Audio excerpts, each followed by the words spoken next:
Chapter 864. Plan to destroy Noah's image. Azazel was surprised by Rowena's words and took a few moments to formulate a fitting response. He knew they must be in some blunder if they chose to contact the Dark Lord. Hence, Azazel wanted to gauge how desperate they were before informing the Dark Lord.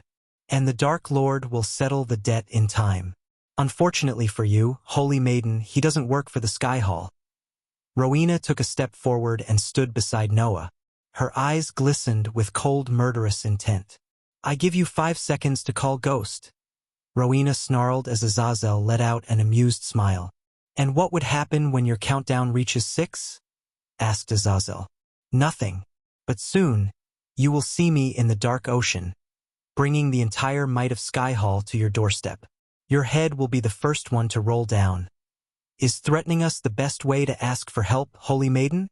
Another voice appeared as they saw Azazel turn around and bow.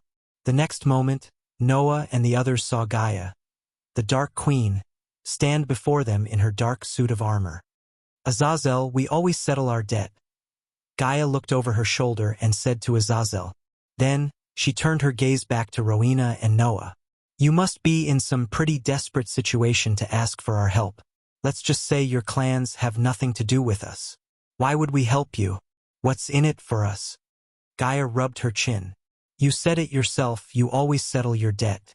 My sister saved Ghost's life, and it's time he returns the favor, said Noah. Forgive me for thinking this might be an elaborate trap to capture the Dark Lord. Noah, your pretty wife tried that and it didn't turn out well, did it? Now explain to me why I shouldn't think that way? Because Ethan is dying. Diana stepped forward and answered Gaia instead of Rowena or Noah. When Gaia heard Diana, her brows slightly arched up in surprise. She slowly waved her hand as the floating card turned a bit toward Ethan. He will be there. Gaia's words completely taken aback Noah and Rowena by surprise. They expected to negotiate or at least threaten her. But she glanced at Ethan for a moment and agreed to help them. Thank you, Diana said as tears trickled down her eyes. I hope for your sake you and your teacher don't play with your father's life. After Gaia spoke these words, her figure vanished into thin air. The card fell down to the ground as they all stared at the place where Gaia was for a few seconds without batting an eye. Asterisk, my lady. Gaia turned around to see Azazel. The demon butler was just as confused and surprised as Noah. Forgive me for questioning you, my lady. But why did you agree to help them? Asked Azazel. Did you see their faces? They are desperate. Gaia's face lit up. Imagine the world knowing that Noah, the Supreme Guardian, needed the Dark Lord's help. People who support Noah would go nuts when they realize he struck a deal with the Dark Lord to save his father. Plus, when Sky Hall hears the Holy Maiden allowed the Dark Lord into her own home, we can expect some very big backslashes from her elders. Gaia devilishly chuckled. Whoever tried to kill Ethan has done us a huge favor. Inform Nadia Hall about this. Tomorrow morning, I want to see the headline, The Supreme Guardian struck a deal with the Dark Lord to save his family. He went for our weapons and I am going straight for his credibility. I want to see that bastard's face when he realizes we completely fucked up his loyal base. Gaia couldn't keep her excitement bottled. If Azazel wasn't there, she would have bounced up and down, celebrating Noah's desperate situation. Has he returned from his little trip? Gaia asked Azazel. Yes, my lady. He is currently meditating in the garden. I'll go meet him then, said Gaia. Eventually, Gaia reached the Sword Hilt mountain top and saw Michael meditating with his eyes closed. Nightmare was peacefully sleeping behind him, cuddling Vidora.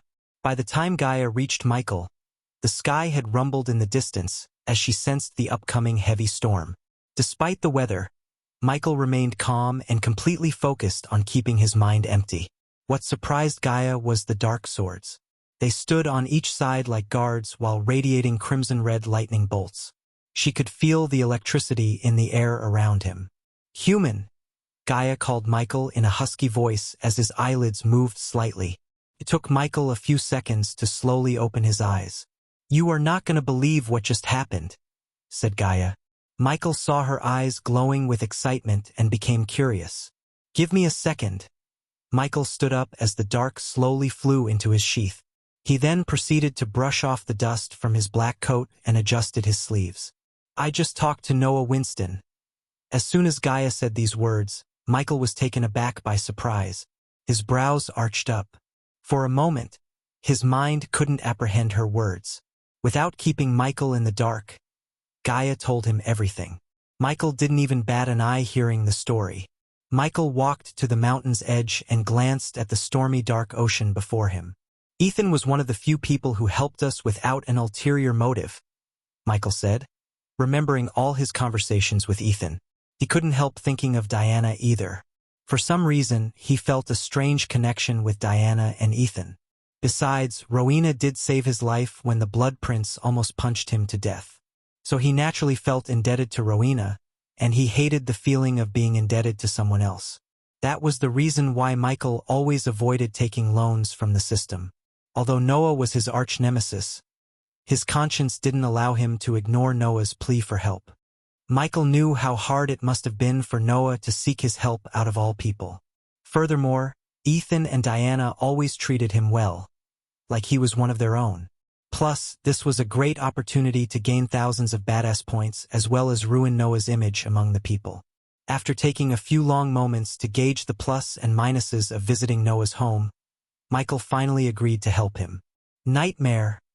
Michael looked over his shoulder and called out his dragon. Nightmare opened his eyes and slowly rose up to his feet without waking up Fedora. Since Nightmare was in his true form, he cast a large shadow on the ground, which trembled as he walked toward Michael. We are going to Penn Town, buddy, Michael said, rubbing Nightmare's warm chin. I am coming with you, Gaia firmly said.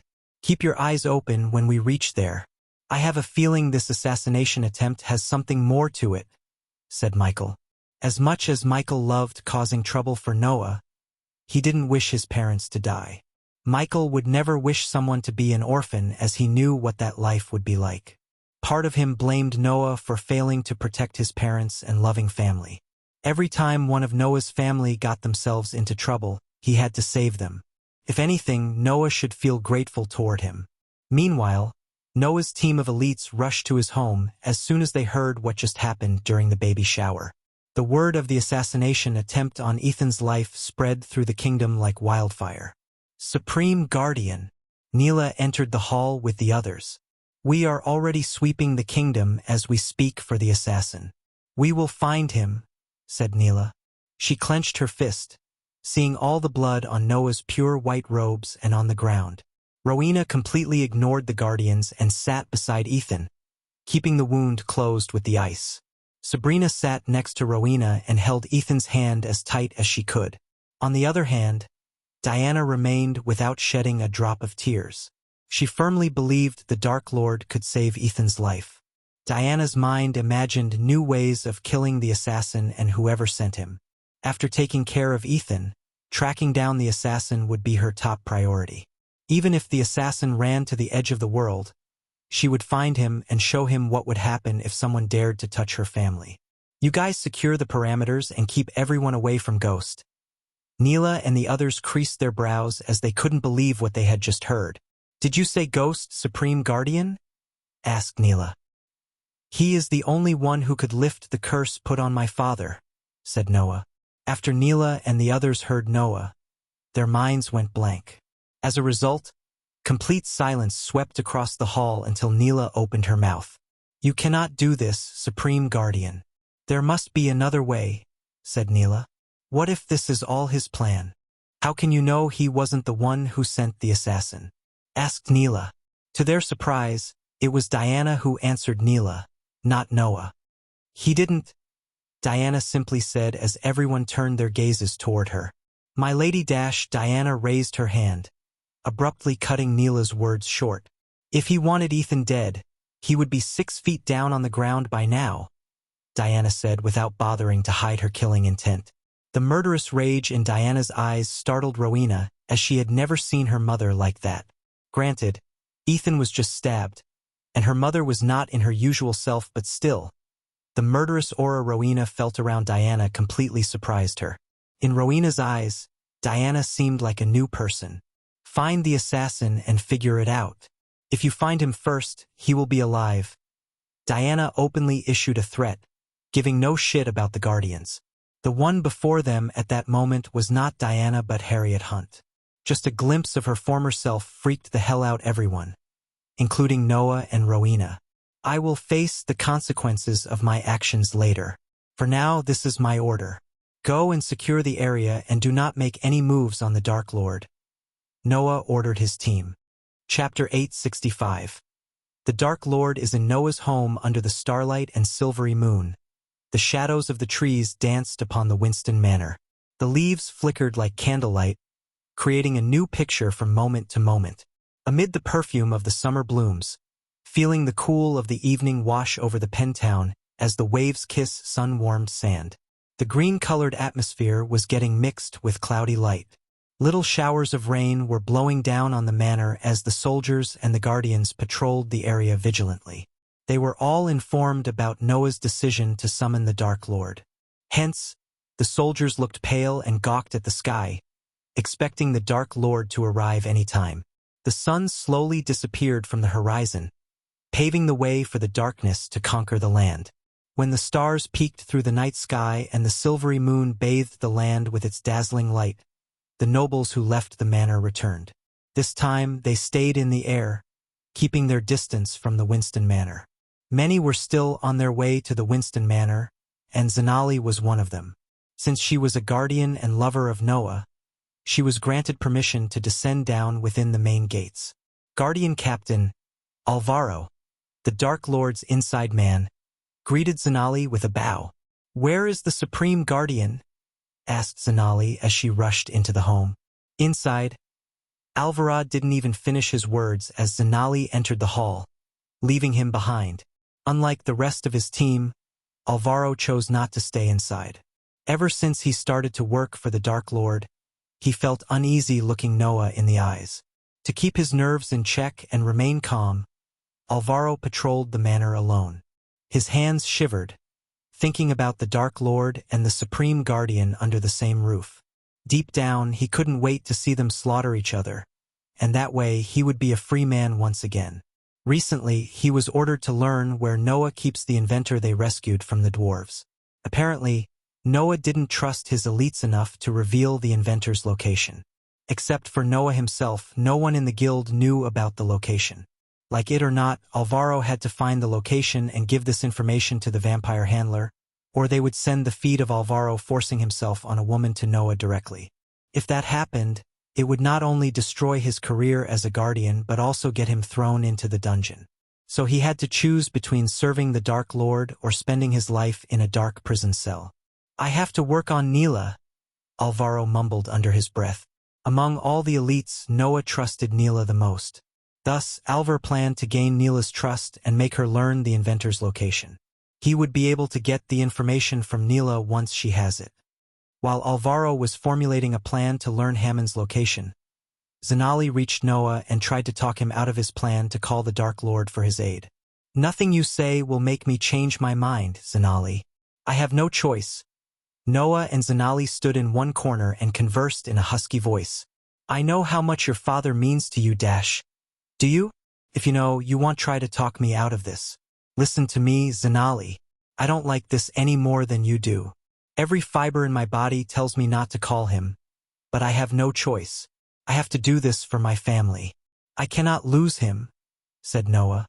Zanali clenched her fist. She knew Noah was right, but couldn't let him ask for the Dark Lord's help, who brutally murdered her best friend, Peyton. "Look at her." Noah turned his head, looking at his mother. "She is not even crying. I don't think she will ever overcome father's death. If I lose him, I will lose her too. Without them, there is no Winston family." Noah's voice stuttered. Seeing him like this made Zanali forget all her hatred toward the Dark Lord for a moment and agree with Noah's decision. She knew Noah was right. Even the Sky Hall Elder failed to lift the curse. So if anyone could help Noah, it was the Dark Lord himself. However, Zanali was afraid of the consequences of seeking his aid. "Whatever happens, I will be at your side." Zanali took Noah's hands in her and gently squeezed them. "I just wish Lord Andreas was here," said Zanali as Noah nodded. "Me too. Lately, we have had too many arguments. And I didn't leave him to his slumber on good terms. Noah sighed. Then, his gaze swept across the hall until he locked his eyes on the cake. I should have been more careful. How could I let this happen? Don't blame yourself, Noah. Don't do that now. As much as I hate that murdering son of a bitch, he might be the only person who could lift the curse and save your father. He did heal my sister's broken meridians and lifted Princess Chanel's curse, said Zanali. I know. I don't know what I would do if he couldn't. Noah's body trembled as he looked at Ethan's blood on his hand. The blood glistened like a mirror and showed him the images of his childhood with his father. Noah could hear Ethan's words in his mind loud and clear, as though he was behind him. Winning is great, but losing with grace and humility is just as important. I can teach you how to throw a punch, but never start a fight, and always know when to walk away. I'm so lucky that I get to be your dad. Noah's eyes watered as he heard his father's words that were like mantras to him. His entire life was shaped around Ethan's words and his teachings. Noah knew although his father might not be as strong as Andreas, he was always there for him, no matter what. Now that he was on the verge of losing Ethan forever, Noah missed him more than anything. He regretted the moments he spent roaming around instead of staying with his father. Suddenly, the sound of thunderclaps stopped Noah's train of thought and brought him back to reality. The windows in the manor shuddered, making a thudding noise. Zanali looked around the hall as the chandeliers and light orbs flickered. Soon, they noticed the area around the manor darkened. Zanali strolled outside the manor and joined a group of guardians staring at the sky. The stars and moon were nowhere to be found in the sky. Instead, dark clouds surrounded the sky as far as one could see. When the lightning flashed across the dark sky, Zanali saw a large shadow of a dragon above the clouds. He is here, Zanali muttered under her breath. Through the dark clouds, a dragon with crimson-red scales descended to the ground. The soldiers and the guardians tensed as they clenched their swords and spears tight. But no one dared to cast a spell or attack the dragon as they all moved away from the front yard, making space for the dragon to land. Finally, Zanali saw the Dark Lord and the Dark Queen standing atop the dragon. They stared at the guardians and the soldiers without a shred of fear in their eyes. In fact, they looked amused to see so many of them. The dragon bore its teeth, threatening everyone to burn them down if they even lifted a finger against the Dark Lord and the Dark Queen. Just the sheer size of the dragon and its fusion stage cultivation level was enough to make many soldiers shudder in fear. When Michael slid down Nightmare's wings and landed on the ground, Diana came running outside. As soon as she laid her eyes on his smiling face, all the worries and sadness drifted away from her heart. She wanted to welcome him with open arms, yet she had to control her motherly instincts for now. The nobles who witnessed the Dark Lord walking into the Supreme Guardian's home gasped in shock. Nadia Hall was in the crowd, watching and recording everything to put in the newspaper the next day. Under their shocked gazes, Michael made his way into the home and met Diana before the doorway. I wish we had met under different circumstances, Lady Diana. Diana stood before Michael like a statue. Everything will be all right, Michael said with a reassuring smile. Whenever he saw this woman, he felt a deep connection with her to the point he wanted to wipe those tears off her face. He couldn't see her shedding tears. Michael knew words weren't enough to make her feel good. Thus, he entered the hall with the system screaming in his head. The trip was worth the risk as he earned hundreds of thousands of badass points in a few seconds. As soon as he stepped into the hall, Noah was the first one he saw. But to Michael's surprise, Noah looked relieved to see him instead of furious or tense. Contrary to Noah's demeanor, Zanali and King Bredia trembled. One trembled in anger for killing her best friend, while the other trembled in pure fear. No one in the hall dared to make a sound in front of the Dark Lord. Brother Ghost, Sabrina broke through the silence with her words. She came running to him and jumped onto him for a hug. I should see Lord Ethan first, said Michael, ignoring everything and everyone else. While Michael was following Sabrina toward Ethan, Zanali, and Gaia entered into a staring contest. This was the first time they met each other in their real form since Zanali threw Gaia in prison. The tension between them was certainly high. One could see the burning rage in Gaia's eyes. She took a couple of steps and met Zanali in the middle. "Gaia," said Zanali. "Zanali," said Gaia. "Believe it or not, Father still regrets breaking your meridians. He even wants to see you again," said Zanali. Gaia let out a murderous chuckle. "Why? Is he tired of living?" "I am asking this because—" Gaia slowly leaned forward. "I want to drag his ass off the throne and put an arrow through his heart," Gaia whispered into Zanali's ear. Chapter 866. Do you see the hypocrisy? Leaving Zanali in shock, Gaia returned to Michael's side. Zanali knew Gaia always hated her father, but she never thought Gaia actually wanted to kill her own father. The killing intent she saw in Gaia's eyes was real, very real.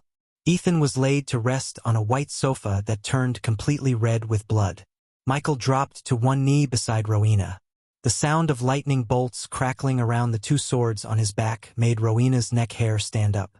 If not for Ethan's current state, everyone would have been stunned by the dark swords.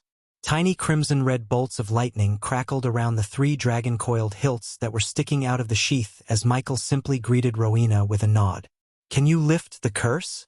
Rowena asked Michael. The cold Bowtie's eyes were mixed with grief, helplessness, and anger.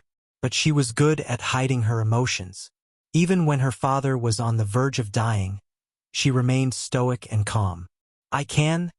Michael's simple answer lifted an immense weight from everyone's hearts and rekindled the light of hope once again.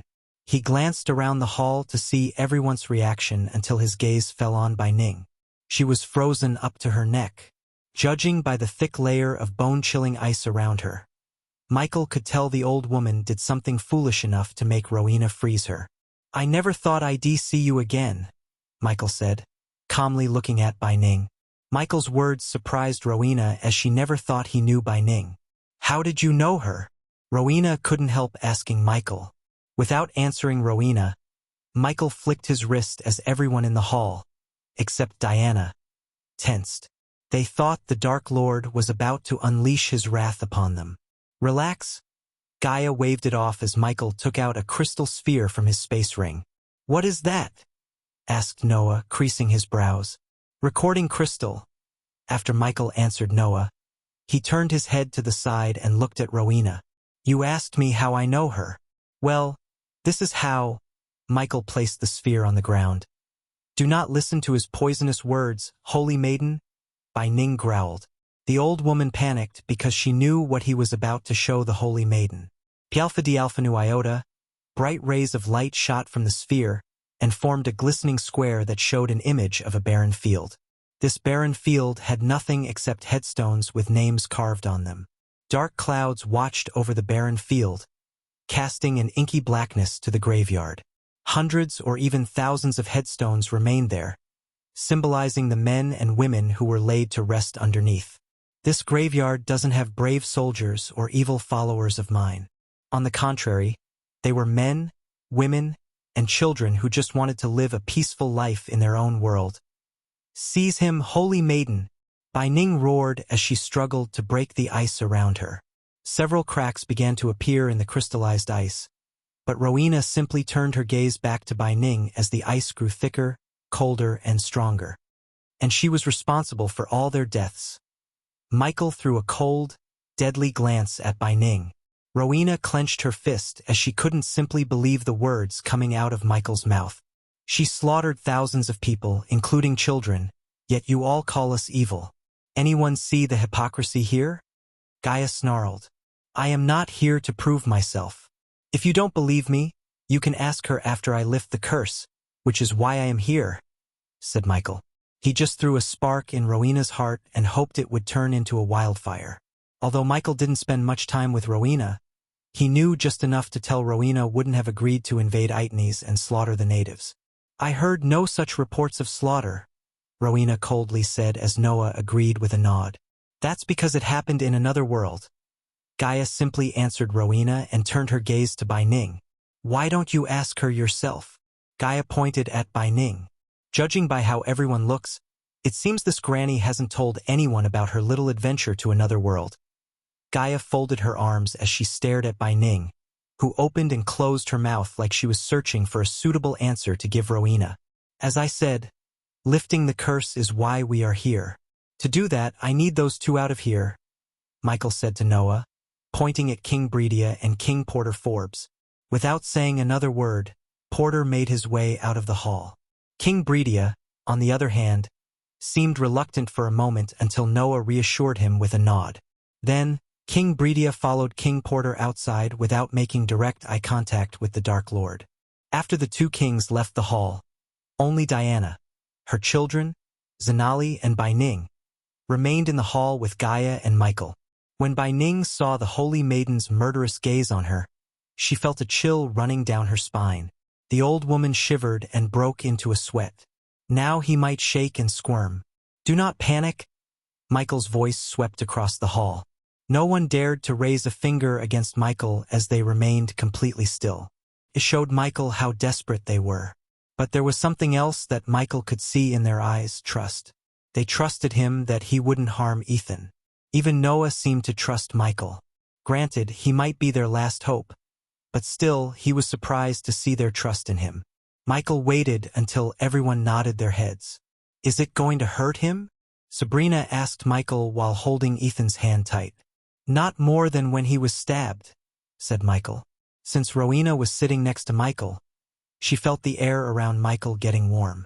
Noah walked closer to his father and stood next to Michael. When Diana saw Dean standing between Noah and Rowena, her heart trembled.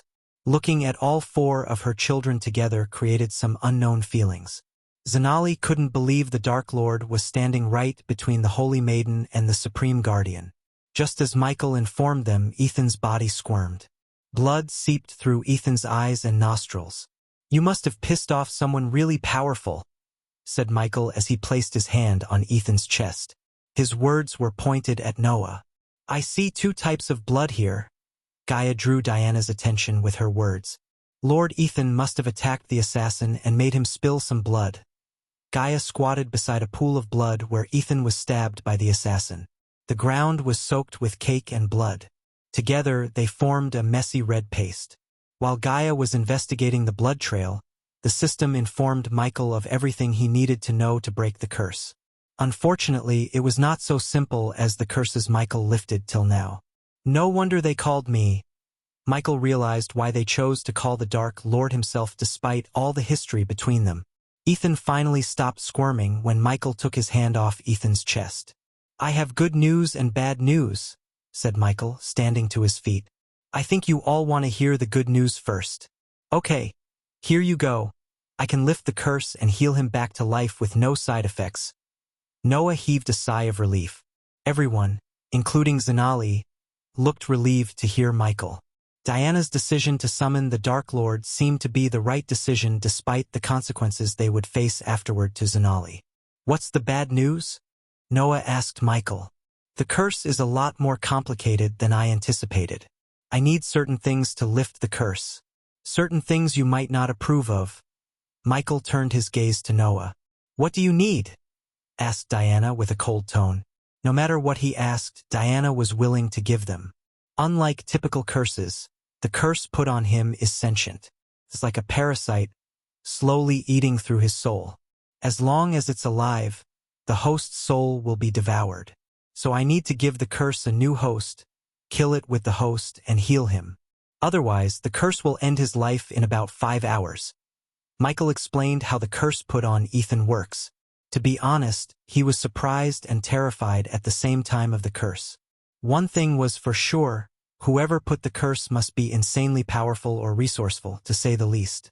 You need a vessel to hold the curse, Rowena said as Michael nodded. The vessel must be emptied out of its soul not more than 5 minutes before without harming the vessel itself. In other words, you have to kill someone without hurting the body. Gaia explained to the others in case they didn't understand Michael. Just bring me someone stronger than or a fusion stage cultivator. Michael waved his hands before making his way to the sofa on the other side of Ethan. He plunged onto the sofa and put his leg atop one. You might want to loosen your no-kill rule if you want to save your father, Supreme Guardian, Michael calmly said with a slightly devilish grin on his face. Looking at the Dark Lord sitting there like this was his own homemade Xanalis blood boil. The murderer who slaughtered thousands of people and her best friend was sitting before her surrounded by people who were responsible for taking him down. Yet they could do nothing. It was simply outrageous. Noah was speechless for a moment as Ethan began to cough out dark blood. The webs of dark veins started to spread through his body despite the ice around the stand wound. "You better hurry," said Michael. Then, he took out a healing potion from his space ring and sent it floating toward Noah. That would keep him from dying until the curse is lifted. Noah stared at the healing potion hovering before his face without batting an eye. Seeing Noah's reluctance to take the healing potion and give it to his father, Michael simply laid back on the sofa and said, "If I want to harm your father, I just have to leave simply." Ethan coughed up more blood while Noah pondered about whether to take the healing potion or not. With each passing second, Ethan's condition became worse as the dark veins reached the side of his cheek. Having no other choice, Noah took the healing potion and poured it into Ethan's mouth. Little did Noah know the healing potion was infused with nanites. In other words, Noah gave Ethan the blood tonic, enabling Michael to end Ethan's life with a snap of his finger. Chapter 867. Eating a soul in front of Noah. Michael didn't intend to harm or hurt Ethan, but he liked to have as many trump cards as possible against Noah. After Noah unknowingly emptied the blood tonic into Ethan's mouth, Rowena prepared herself to bring a prisoner from Sky Hall itself. Considering Rowena knew why Noah decided not to kill anymore, she didn't let her little brother go through choosing someone to die. "I'll be back," Rowena said before heading straight back to her room, where she had the teleportation array to reach her floating castle. Meanwhile, Michael laid back on the staff and threw his hands wide. "What more can you tell me about the assassin's trail?" Diana came to Gaia and asked, hiding her killing intent from showing in her eyes. Gaia was surprised for a moment as Diana always seemed kind, calm, and compassionate, but the way she questioned her tickled a nerve inside Gaia. Within the kind, compassionate woman, there was something else. Normally, Gaia would have said to go ask the Guardians. However, she had a soft spot for Ethan and Diana as they always treated them kindly. Because of the kindness Diana showed Michael, Gaia helped her a bit. Of course, Diana was an expert hunter, probably one of the best trackers, yet at that moment her mind was in disarray. Hence, Diana sought Gaia's help, another best tracker. Gaia pointed at the pool of blood near the cake. The assassin was clever enough to avoid leaving a blood trail of his own. An artifact he wore quickly closed the wound on his shoulder before he disappeared, but not before shedding some blood onto the ground. Unless one was a Naga, the blood on the ground would look the same. Since Gaia was one, she was able to see two distinct bloods on the ground. You may not notice, but there are two types of blood here. One belongs to a human and the other. Gaia dipped her finger inside the blood and brought it before her eyes. She started at the blood on her finger for a moment. "If I have to guess, a beast man," Gaia said. "Beast man?" Diana mumbled under her breath. Gaia had no idea she just gave Harriet Hunt her next target location. Even if it took Diana to search the entire kingdom and kill hundreds of beastmen, she would find the assassin or at least a clue about him. While they were waiting for Rowena to bring someone for Michael to kill, they heard a door creaking open. As they looked up at the second-floor balcony, they were surprised to see Princess Catherine and Andrews. When Princess Catherine and Andrews saw the Dark Lord leisurely sitting in their main hall, they were startled to the core. "You!" Princess Catherine growled as she climbed down the stairs with a large belly. Andrews supported her in climbing down the stairs. Fortunately, Andrews saw Noah and Zanali in the hall, which gave him the courage to stand still without shivering in front of Ghost. Andrews still had nightmares of the time he almost got beaten to death by Ghost during the tournament. "What are you doing here?" "Noah, what is he doing here?" Catherine growled. Compared to the fact the Dark Lord was here, Ethan became less important in Catherine's eyes. One couldn't blame her though, as any mother would be freaked out to share a space with the man who slaughtered thousands of people without discrimination and destroyed an entire kingdom. Catherine felt a chill when Gaia walked past her, giving her a devilish grin. She sat beside the Dark Lord and waited for Noah to respond to Catherine. "Everything is under control, Catherine. He is here to help Father." "Are you out of your mind, Noah?" Catherine raised her voice. Unfortunately, Catherine still hadn't moved on from the time Michael beat Andrew to a pulp, slaughtered her father's royal guards, beat him to a pulp on his own throne, and threatened to kill her and her unborn child. Her anger and fury blinded her intellect. Usually, Diana would have shut her up, but Diana was too focused on the pool of blood. She was formulating a whole new plan to invade the Beastmen kingdom and track down the one who sent the assassin. You are the supreme guardian. How could you trust this evil murdering? Catherine gritted her teeth as her mind went blank in overwhelming anger. I see you haven't changed a bit over the past years, Gaia calmly said. Why are you here? Go back to the shelter and stay there, said Noah. Do you think we'll be safe when he's here? Catherine rebuked. So riddle me this, princess. If I am so evil like you claim, isn't it better to keep your mouth shut, especially with a baby inside you? Michael's simple question made Catherine quickly shut her mouth. Noah clenched his fist, seeing Ghost threatening his own family in his own home. However, he had to keep his anger under control. After all, Ghost was the only one who could save Ethan. You bastard, Catherine cussed before leaving the main hall as fast as she came. Mother, Sabrina called Diana, who seemed to be deep in her own thoughts. Mother. Only when Sabrina called her twice did Diana snap back to reality. Where is Rowena? Diana asked Sabrina. She went to bring someone, Sabrina weakly said. How is Hammond, by the way? Michael asked Noah. The question completely startled Noah. Don't be too surprised, Noah. Keep him safe because too many people are looking for him, said Michael. He wanted to play mind games with Noah and hoped it might get Noah to make a mistake. The dwarves desperately scoured through the kingdoms to find Hammond so they could continue making weapons of mass destruction. On the other hand, the Empress wanted Hammond to answer for his crimes one way or another. Noah wanted to keep Hammond safe and use his brains for good. In simple terms, they all wanted Hammond to be alive. That was where Michael differed. Unlike them, he wanted Hammond dead. Not that Michael was afraid of his little toys, but Hammond could become an annoyance to him and an asset to Noah. And that irked Michael in the wrong way. That includes you, right? Noah coldly asked. I am actually surprised that you keep him safe instead of putting him on trial for his crimes. Michael ignored Noah's question and talked about Hammond's crimes. Just as Michael expected, Noah's eyes glistened with doubt and shock. Am I the only evildoer and criminal in your eyes? Michael chuckled. Hammond is not a criminal, Noah said. He didn't tell you, did he? Michael pretended to be surprised. The next time you see him, why don't you ask him about a little village called Hogsfeet in Gondolin? Said Michael. Noah did a thorough background search on Hammond and came up with no criminal records. In fact, Noah wasn't wrong either. Hammond was not a criminal by any means. However, he was responsible for the deaths of 150 villagers. The Empress punished everyone involved in their deaths except for Hammond.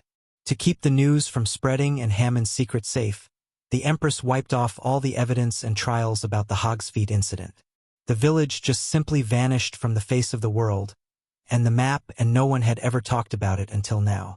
Noah had so many questions running around his mind, but before he could inquire the Dark Lord about them, Rowena returned to the main hall, dragging an orc in chains.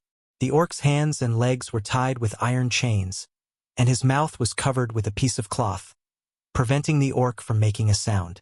Rowena dragged the orc by his long hair like he was a doll and threw him at Michael's feet. Hey, race your vessel, Rowena said. What did he do? Noah asked Rowena. Went rogue and slaughtered innocent people, Rowena answered Noah while looking at Bai Ning. She wordlessly told the old woman that if what the Dark Lord said about her was true, she would suffer the same fate as the orc. Michael calmly rose from the sofa and lifted the orc by his neck in one hand. Suddenly, the light orcs and the chandelier started to flicker. Soon, the light they produced was snuffed out by an invisible force. Instead, darkness occupied every inch of the hall. Zanali took a step back due to her subconscious fear and saw the orc squirm in the Dark Lord's hands. The light coming through the windows and the door barely illuminated the white smoke emerging from the orc's mouth. Noah saw Ghost inhale the white smoke as the light of life slowly left the orc's eyes. Every fiber in Noah's body told him to stop Ghost from killing the orc, except he knew it was the only way to save Ethan. Besides, he didn't think Rowena would let him stop Ghost. Unlike him, his big sister had no quarrels with killing criminals, and those deserved it. The orc's soul turned into experience points while the badass points skyrocketed through the roof. He killed someone in front of the Supreme Guardians, and there was nothing he could do about it. The system deemed the action pretty badass. After Michael devoured the orc's soul, he threw the empty vessel to the ground and cracked his neck. Gradually, the lights that went out slowly came back to life, lighting the place. "What did you do?" Zanali asked in shock. She had never seen such an act of evil as he devoured the orc's soul completely. The power of eating one's soul made Zanali tremble in fear. Even Noah was startled by this strange power. According to Andreas, one soul was the key to entering the afterlife. By destroying the soul itself, the Dark Lord made them completely cease to exist without letting them enter into an afterlife. What he did was a punishment worse than death. "He didn't deserve this," Noah muttered. "And Father doesn't deserve this either," Rowena rebuked Noah's comment. She knew the reason behind Noah's no-kill rule and even accepted Noah's decision, although she thought the rule would hinder Noah's progression. However, she would not let Noah's rules hurt her family. Family was everything to Rowena, and she would do anything to protect them. Chapter 868. Back to the Fire Realm. Ding. Congrats to the host for killing a fusion stage. Level 6 orc. The reward is 500,000 experience points as well as 20,000 badass points. The Soul Eater has absorbed the soul of the orc. The host has received 300,000 experience points. Michael received 800,000 experience points in total because of the Soul Eater. If he had simply killed the orc, he would have only received 500,000 experience points. The Soul Eater awarded extra experience points based on how evil the absorbed soul was. Since Michael received 300,000, he could tell the orc led a pretty evil life on contrary to his fellow orc kind. It was an extremely rare occurrence to see an evil orc in the world as the orcs lived peacefully, studying and mastering rune mastery. After shocking everyone by absorbing the orc's soul, Michael felt stronger. He threw the orc's body to the ground and strolled toward Ethan. "The curse won't let us take him outside this hall, so you might want to take a good look at your house," said Michael. "Wait." Noah asked Michael to wait. He then turned his gaze toward Sabrina and Diana. "Mother, Sabi, you two should go to the shelter and stay there," Noah said. Among everyone in the hall, Sabrina and Diana were the weaker, or at least that's what everyone thought. Little did Noah know his mother was a fusion stage level 10 cultivator, pretending to be at the body strengthening stage. Although Michael sensed something amiss with Diana's energy radiation, he couldn't see through her cultivation. The mark put on by the mysterious oracle was strong enough to keep Diana safe from even the eyes of Skyhall. "Sabi, do as your brother says," Diana said, but she didn't seem to be moving an inch away. "No, I want to be at his side." Sabrina shook her head. She looked at Michael for his support, but he stayed away from their family quarrel. "It's going to be dangerous, Sabi. We cannot focus on protecting you once something happens." Noah tried to reason with Sabrina, only to see her ignore his words. "I can fight too," Sabrina bluntly said. Michael noticed Sabrina taking steps toward Sabrina without uttering a word. "Rowena, tell them I can dash." Sabrina's words were abruptly cut short when Sabrina grabbed her shoulder and teleported her to the shelter. In a blink of an eye, Sabrina vanished into thin air. "You know she hates that," Noah sighed. "This is no time to argue," Rowena coldly said. "What about her?" Michael asked, looking at Diana. At least Sabrina was at the soul refining stage. Compared to Sabrina, Diana was weak as a newborn baby. So even if the curse didn't mutate the orc's body and stayed at the fusion stage, Diana wouldn't even be able to survive the battle, let alone fight. According to the system, there was a 98% chance for the curse to make the vessel stronger.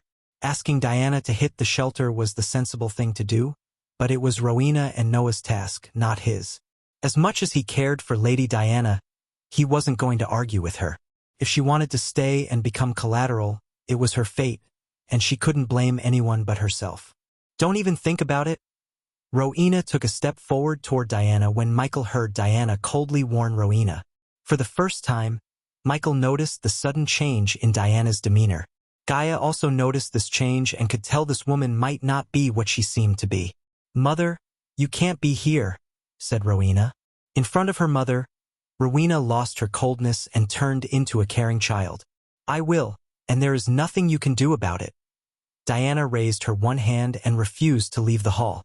Then she turned her gaze at Michael. "Ghost, you can begin," Diana said.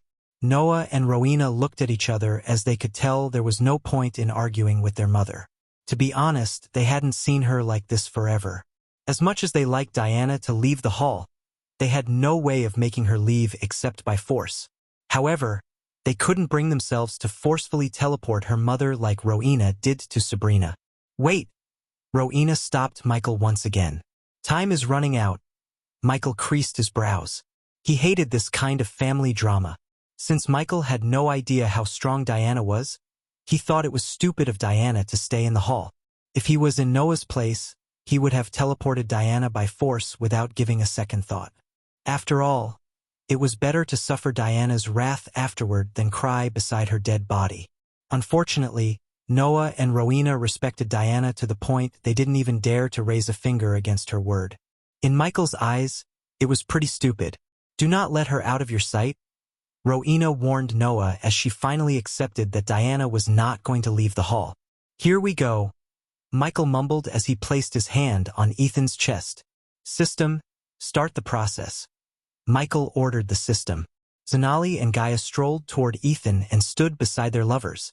They all stood around Ethan in a circle and completely ignored Bai Ning. None of them batted an eye as they stared at Michael's hand on Ethan's chest. Soon, they heard a strange otherworldly whistling noise as Ethan groaned in pain. The whistling sound gradually turned into a scream, an angered scream. "Prepare yourselves," Michael warned them. The curse resisted the pull and screamed inside his head.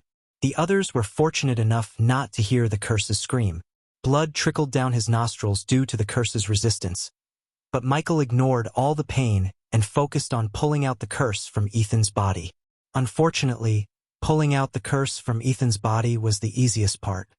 Judging by the blood coming out of Ghost's nose and the pain in his face showed Noah how difficult it was to remove the curse.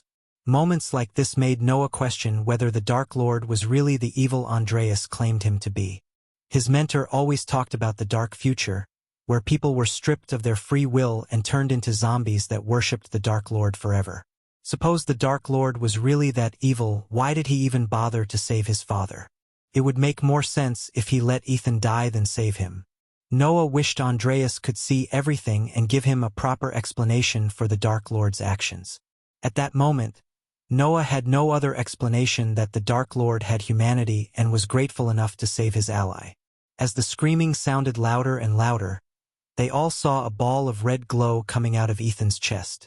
The ball of light frantically vibrated under Ghost's hands to get back into Ethan's body. Michael grabbed the ball of light with both his hands and turned his gaze at Noah. "Lift his body." Michael motioned to Noah to lift the orc's body. Noah immediately picked the orc by his shoulders as Michael looked at Rowena.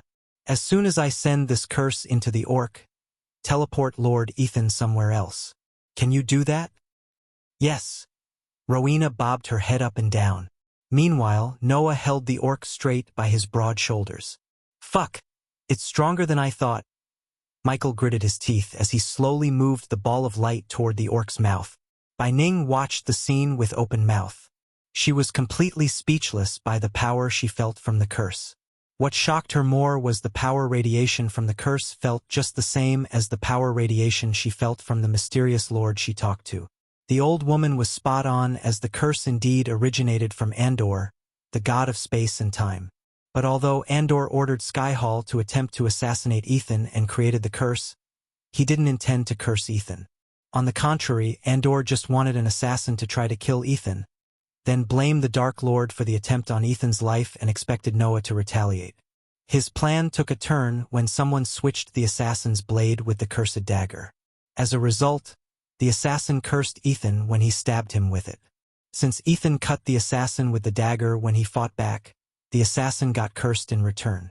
Hence, even if Diana managed to find the assassin, he would be long dead unless Andor himself appeared to save the assassin. Despite the curse's counterforce, Michael was strong enough to resist the curse and move it to the orc. "Cut him open," Michael said to Noah, gritting his teeth. Noah immediately flicked his wrist as the white hilt sword appeared in his hand. Without wasting a second, Noah stabbed the orc from behind and cut his chest open. Michael growled as he pushed the ball of light into the bleeding cut. The moment Michael pushed the ball of light, aka the curse, into the orc's body, Rowena emptied a healing potion down Ethan's mouth and teleported him to the shelter. As soon as Ethan disappeared from the main hall, a blast of energy shot out of the orc and sent everyone around, flying away. Even Michael couldn't escape from the blast as he hit the wall pretty hard, forming a human-sized hole in the wall. Arg! A roar of agony echoed through the entire kingdom. The thunderous roar made everyone immediately close their ears.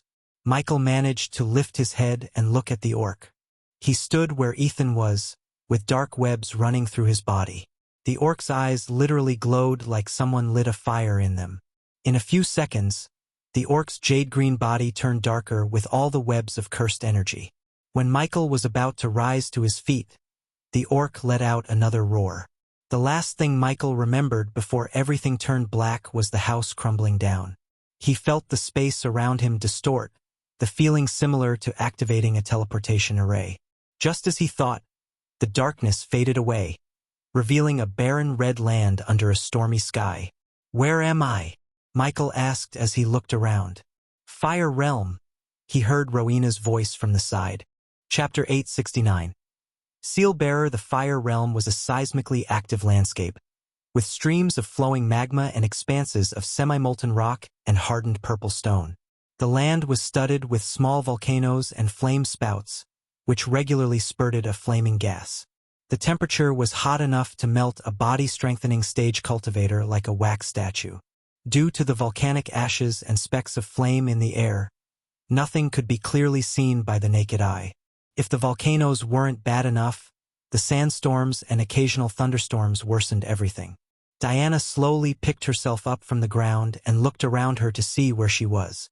The curse teleported her into a canyon surrounded by semi-molten rock and flowing magma. Just the sight of it helped her realize where she was. Although the realm looked somewhat similar to the demon's grave, the temperature was much higher than the demon's grave. As a result, Diana realized she was teleported to the Fire Realm. Unfortunately, she was not a stranger to the Fire Realm. "I need to find my kids," Diana mumbled under her breath. Since the orc teleported them here, Diana guessed slaying the orc might teleport them back to Pentown. But before that, she had to find her children. She hoped they weren't in trouble. Ignoring the sandstorm, Diana made her way forward. She tore her sleeves and covered her mouth with the cloth. The storm became worse by the second. Onward she went, searching for her children and the orc. On her way, she spread her senses to detect any threats around her. The last time Diana was here, she almost burned down the entire Hell City, the only settlement inside the Fire Realm. Instead of scouring through the entire realm blindly, Diana decided to reach Hell City and hoped her children would share the same thought unless they came across the orc first. For a moment, she had to be optimistic. When Diana's senses detected no threat or life signs around her, she quickly ascended into the air and flew out of the canyon. A few seconds later, Diana landed on a naturally formed stone structure. From atop, she could see Beryl land outside the canyon. Unfortunately, she still couldn't locate Hell City. Luckily for her, she had a compass in her space ring. It was given to her by her mentor when she was training to be the next Holy Maiden. Never in a million years, Diana thought she had to use the compass once again. But she had no other choices considering flying in higher altitudes would attract monsters that roam the sky. She wanted to avoid unnecessary battles while she was in the Fire Realm. With a flick of her wrist, Diana took out a compass made out of emerald green metal. The needle and the letters were etched with gold as the glass covering the compass had several cracks. Holding the compass in her hand brought down some memories she really wanted to forget.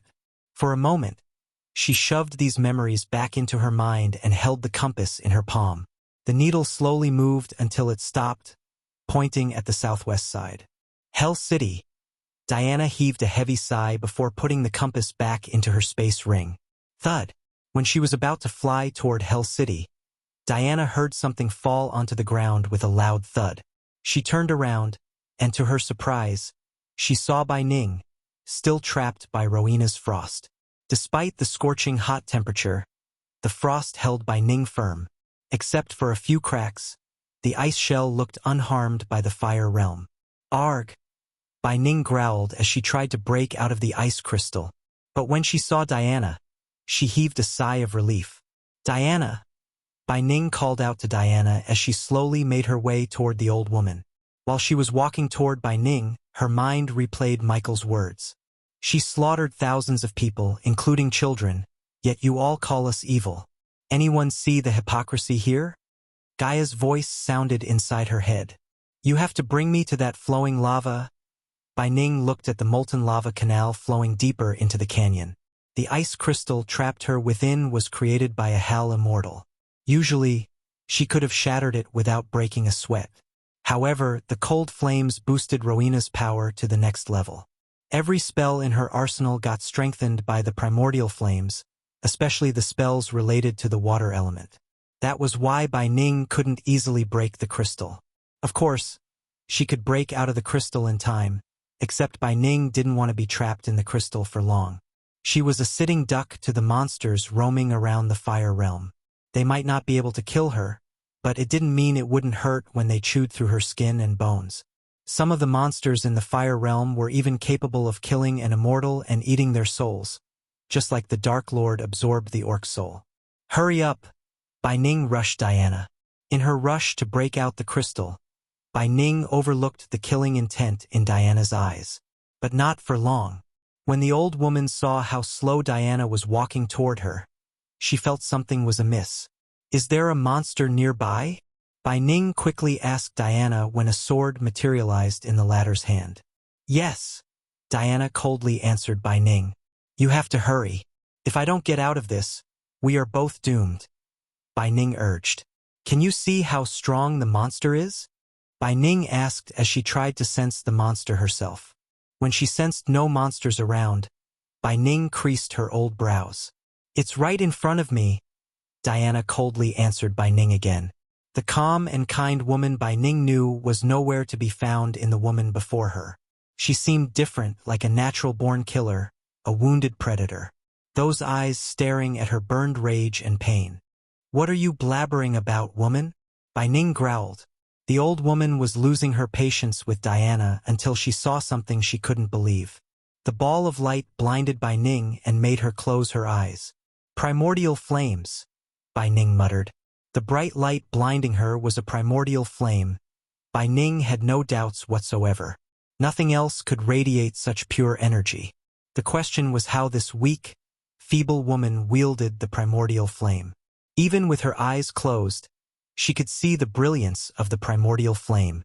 Under the light flame's heat, the crystal around Bai Ning began to melt down. When Bai Ning felt the crystal loosening, she slowly opened her eyes. She had so many questions in her mind, but before she could ask, Diana raised her sword. Bai Ning's eyes sparkled, seeing the primordial flames coiling around the black sword. As Bai Ning opened her mouth to question Diana, she sent the sword through the old woman's mouth. Grrh! The old woman groaned as crimson-red fumes escaped out of her mouth. Bai Ning squirmed like a worm trapped within the frost crystal. The light flames vaporized the blood while melting Bai Ning's skin on her face. If Bai Ning had any artifacts or runes to protect her life, she might have had a chance to escape Diana's wrath. Unfortunately for Bai Ning, she had nothing. In other words, Bai Ning was too cocky as she thought who would dare to attack an immortal and the Sky Hall's elder. It was natural to develop such cockiness when one had lived thousands of years without having an enemy. Moreover, Bai Ning never expected Diana to possess a primordial flame. How could she ever expect a body-strengthening stage weakling to have not only primordial flame but a weapon capable enough to withstand one? Suppose Diana didn't have light flames and her black sword. Any other swords would have shattered into pieces when she stabbed Bai Ning. But the light flames changed the outcome of the battle completely. Plus, Bai Ning was trapped within ice crystals made of cold flames. So one could say Bai Ning had to overcome 2 primordial flames, and it was impossible for her. Diana pulled out her sword and stabbed Bai Ning in the eyes again and again, venting all the rage buried within her. Finally, the ice trapping Bai Ning shattered under the light flame's heat. Even after Diana stabbed Bai Ning repeatedly, the old woman's body squirmed on the ground with life. All these years, I have to see you hold my little girl hostage, Diana snarled as she stomped Bai Ning's chest. I watched you turn her into the Holy Maiden, a weapon to be used against my sons. Diana kept stomping Bai Ning's chest until her ribs shattered. The boiling rage she felt activated the ancient god's blood in her body, temporarily boosting her cultivation power to the half-immortal stage. Diana even tripped down in pure rage and hit the ground on her knees. You will manipulate her no more. Diana started to stab the old woman and went crazy. Blood spurted out, painting Diana's white robes red. She didn't stop stabbing her until the old woman's body was in pieces. When she stopped, there was no body on the ground for her to stab. Just some pieces of burnt flesh remained. Finally, Diana let go of the black swords and put out the light flames. She started to breathe heavily as she fell down to the ground beside Bai Ning's pieces. When Diana thought everything was over, a black lightning bolt struck the ground where she killed Bai Ning and blasted Diana away. The black lightning existed for just a split second. During that split second, a glowing rune resembling a black skull appeared from Bai Ning's blood and vanished along with the lightning bolt. Unknown to Diana, she destroyed a seal designed by the past Dark Lord. As a result, the array placed between the mortal realm and the god realm weakened. If all those seals were destroyed, the war between the mortals and the gods would finally start. Chapter 870. Gaia versus Zenali. Somewhere else in the fire realm, Gaia and Zenali landed on a barren land. There was nothing except a few boulders as far as they could see. Gaia picked herself up and brushed off the red sand from her black dress. When she saw Zenali a few meters away, she let out a devilish grin. Gaia clenched her fist as the APD injected a healing potion into her bloodstream, lessening the pain of hitting the ground hard. She didn't worry about Michael because she knew he could take care of himself. Besides, she was too focused on Zenali to think about anything else. This was a golden opportunity. They hadn't been alone since Zenali was 6 years old. At that time, Gaia tried to smother Zenali to death with the pillow. She would have succeeded if it wasn't for a maid who managed to stop Gaia at the wrong time. Since then, they had never let Zenali alone with Gaia. Zenali growled and slowly stood up to her feet. Her brows creased as she realized where she was. However, her creased brows froze on her face when she noticed Gaia walking toward her. Zenali's instincts screamed at her as she prepared herself to fight Gaia. Anyone with a single brain cell could tell there was no way Zenali could defeat Gaia, no matter how many legendary spells she had in her arsenal. Gaia was at the half-immortal stage level while Zenali was just at the soul-refining stage. Gaia could kill Zenali without breaking a sweat. However, killing Zenali quickly was not Gaia's plan. "It's you and me alone," Gaia said with her hands behind her back. She slowly circled around Zenali like a predator stalking its prey. "What a poor kitty. It seems like no one is coming to save your ass." Gaia ridiculed Zenali. Although Gaia was a princess just like Zenali, nothing was ever handed down to Gaia. She had to fight for every single thing in her life against her own family. But Zenali, on the other hand, never suffered a day in her life. While she was in Nagaland, Cilici and the kingdom had her back. And when she joined the Guardian Guild, Peyton was there to take care of her. Even after Peyton died, Noah took her under his wings and fell in love with her. All these emotions Gaia had turned into an absolute hatred and rage towards Zenali. Hence, Gaia wanted this fight to last long. "I don't need anyone to save me." Zenali tried to remain calm. "Bitch, you kidding me?" Gaia broke into laughter. The sound of her laughter swept across the barren lands. "You always had someone to look after you. Cilici, Castin, Noah, Peyton Dash. Do not speak her name." Zenali stomped the ground when she heard Gaia speak Peyton's name. Her eyes immediately turned bloodshot, burning in rage. You and Ghost will pay for what you did to her. Zanali growled as Gaia continued to circle around Zanali. No, we want, Gaia chuckled. Even your precious Supreme Guardian had to come to us to save his own father. If it wasn't for the Dark Lord, your Noah wouldn't have a family right now. He saved Diana from an assassin in her own home. He saved Sabrina from being tortured and turned into a vampire. And now he saved Ethan, who apparently got stabbed in front of all his family. You'd be a fool to think Noah could protect anyone when he can't even protect his own. Gaia spoke slowly as every single word came out loud and clear. When the sun rises tomorrow, the entire world will know how the Supreme Guardian begged for the Dark Lord's help to save his father. Gaia grinned. That's your whole plan, isn't it? I knew you didn't help him out of the goodness in your heart. There is no kindness in your black heart. Gaia. I can't believe we share the same blood as our father. Zanali snickered.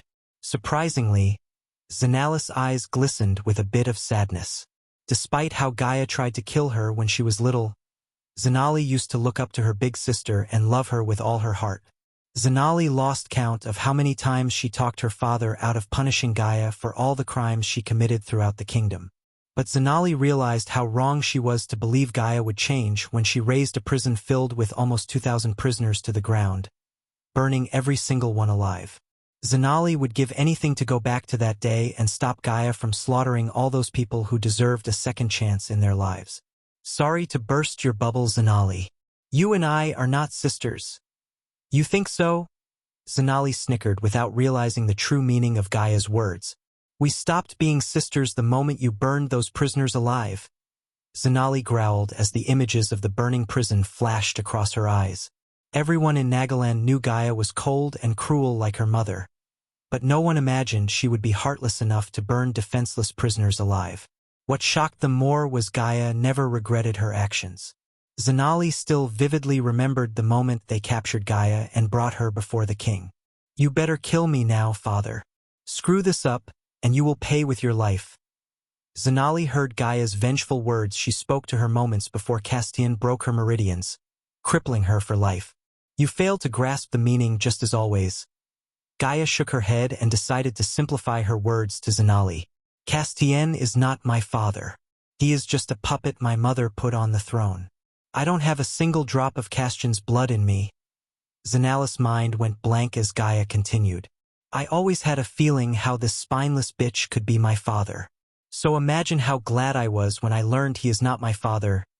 No, you're lying, Zanali muttered. But don't worry, he is definitely your father. You inherited his absolute stupidity. Gaia laughed once again as she loved seeing the dumb look on Zanali's face. Since he is not my father, I won't feel a bit of remorse for what I am going to do to him. Gaia finally stopped circling around Zanali. She looked Zanali in the eyes with a devilish grin. I won't let you hurt him. Zanali clenched her fist. I don't make threats. I make promises. So listen to me carefully. One day I will walk into the throne hall, put an arrow through his heart, and throw his bleeding body out of my throne. If you want to stop that, you just have to kill me. Gaia opened her arms and motioned for Zanali to attack her. Let's end this right here, right now. Zanali stepped forward with her clenched fist. As much as Zanali was shocked to hear Gaia was not her sister, she cared for her father more and lost her sanity when Gaia threatened to kill Castian. She didn't even care that Gaia was a half-immortal who could kill her with a snap of her fingers. At that moment, Zanali wanted to take down Gaia one way or another. Because of Gaia's overwhelming hatred for Zanali, she broke her own rule of capitalizing on cultivation power and decided to beat the hell out of Zanali. This was a fight with no cultivation, no spells, and no tricks. Come on, bitch. You and me. Gaia motioned her to make the first move and stood still. When Zanali reached an arm's distance from Gaia, she punched Gaia with all her strength. Instead of blocking or evading the punch, Gaia stood there and took the punch without moving an inch. Zanali's hand went numb as she felt like she had punched a stone wall. Despite the numbed hand, Zanali repeatedly punched Gaia in the face. When Zanali punched Gaia for the 50th time, a tiny drop of blood trickled down the corner of Gaia's mouth. Zanali stopped punching to take a breath as Gaia spat the blood out and wiped off her mouth. My turn, said Gaia before uppercutting Zanali in the jaw. The sheer power behind Gaia's punch sent Zanali flying into the air. 5 meters. 10 meters. 20 meteors. She flew higher and higher from the ground until Gaia leaped into the air and punched Zanali again mid-air. Another shock wave exploded upon Gaia's fist, hitting Zanali's face. Blood sprayed out of Zanali's mouth as she soared down to the ground and hit the ground, forming a small crater around her. Gaia dived down like a rocket, aiming to land directly on Zanali's chest. But Zanali managed to roll around just in time. Her ribs would have shattered if she was a split second late to react. Cultivation power or not, Gaia trained her body to fight head-to-head with Michael himself. She was strong enough to lift half a ton of marble without even using arch energy. In other words, she was a monster with or without cultivation power. Zanali stood no chance against her. After she rolled away, Gaia landed in the crater as the ground cracked open. Zanali jumped back to her feet and threw her fist, only to see Gaia evade the punch and Spartan kick her in the chest. The kick made Zanali cough up blood while flinging backward like a kite without an anchor. Zanali slid through the ground, leaving a dusty trail. Every bone in Zanali's body ached as blood trickled down from her nose and mouth. Despite the pain, Zanali picked herself up to fight Gaia. "You must be a special kind of idiot to think you can win this fight," Gaia said, cracking her fists. "It's not the size of the dog in the fight. It's the size of the fight in the dog." Zanali wiped off the blood from her mouth and said, "You fight to kill. I fight to save." "There is a difference," said Zanali. "My stupid sister." Gaia shook her head, disappointed with Zanali. "Will and purpose do not matter when you are an ant trying to move a mountain," said Gaia. "Come on then." Zanali slowly raised her hand and taunted Gaia to come at her. Chapter 871. Celestial Stage Threat. Gaia dashed at Zanali with one intention: beat her to death. She caught Zanali's fist before it could reach her face and headbutt in return. Zanali's nose broke with a sickening crunch. Blood spurted out of her broken nostrils as Gaia pulled Zanali close to her by hand and kicked her in the gut. Zanali vomited blood and felt her sight blur. Without giving any time for Zanali to retaliate, Gaia lifted Zanali by her waist and slammed her on the ground. Then, Gaia kicked her in the gut, sending her flying straight onto the boulder a few meters away. The boulder crumbled down with a loud boom when Zanali collided with it. "This is what you wanted, right?" Zanali barely uttered these words, coughing up blood. Hearing her words, Gaia halted her steps. "Castian may not be your father, but I always thought of you as my sister." Blood oozed out from her nose and mouth. Her pretty turned completely red from the blood. "That's not going to work on me," Gaia snickered. "Show me one loving little sister who ordered her big sister's meridians to be broken." Gaia's words were filled with rage and pain. Everyone blamed her for trying to kill Zanali when they were little. But no one bothered to ask why she did that. Since the day Zanali was born, Gaia was thrown away like a broken Troy. She received no love from her family, including her own father. While Gaia was having nightmares, Zanali slept peacefully in her mother's and father's embrace. The lack of attention and love turned into jealousy, and jealousy turned into hatred. Gaia thought she could get over the pity-hatred, but Zanali made it worse when she and Salisi ran the kingdom into the ground with their new policies and rules. Once Castian decided to give the throne to Zanali instead of her, Gaia finally snapped and went berserk. The source of all her hardships and problems was Zanali. If Zanali had never existed, she wouldn't have experienced everything she did. "It was either breaking your meridians or killing you. You are here because of me, because of what I chose," Zanali said, struggling to rise to her feet. As much as her mind wanted to fight, her body was beyond exhausted. Every fiber in her body ached, begging her to close her eyes and give up. "Your life is a handout I gave you," Zanali's voice stuttered. On the verge of death, Zanali remembered all her good memories with Gaia, although there were only a few. One of those good memories was the time Gaia came to her aid when a couple of tyrants tried to bully her without knowing she was a princess. Zanali could still vividly see how Gaia nearly beat those guys to death. shouting they deserved to die for laying their hands on her sister. Zanali had to stop Gaia from killing those bullies. Even after she grew up, many feared speaking against Zanali as they feared offending Gaia. Like it or not, Zanali felt protected when Gaia was around. After hearing Zanali's words, Gaia dashed at her and grabbed her by her neck. She raised her to the air as Zanali's face slowly turned pale. "Go ahead. I can't fight anymore. If killing me will quench your thirst for revenge, do it," Zanali stuttered. Pialpha di Alpha knew, "Forgive me for existing." Zanali closed her eyes and prepared to embrace the sweet death by her sister's hands.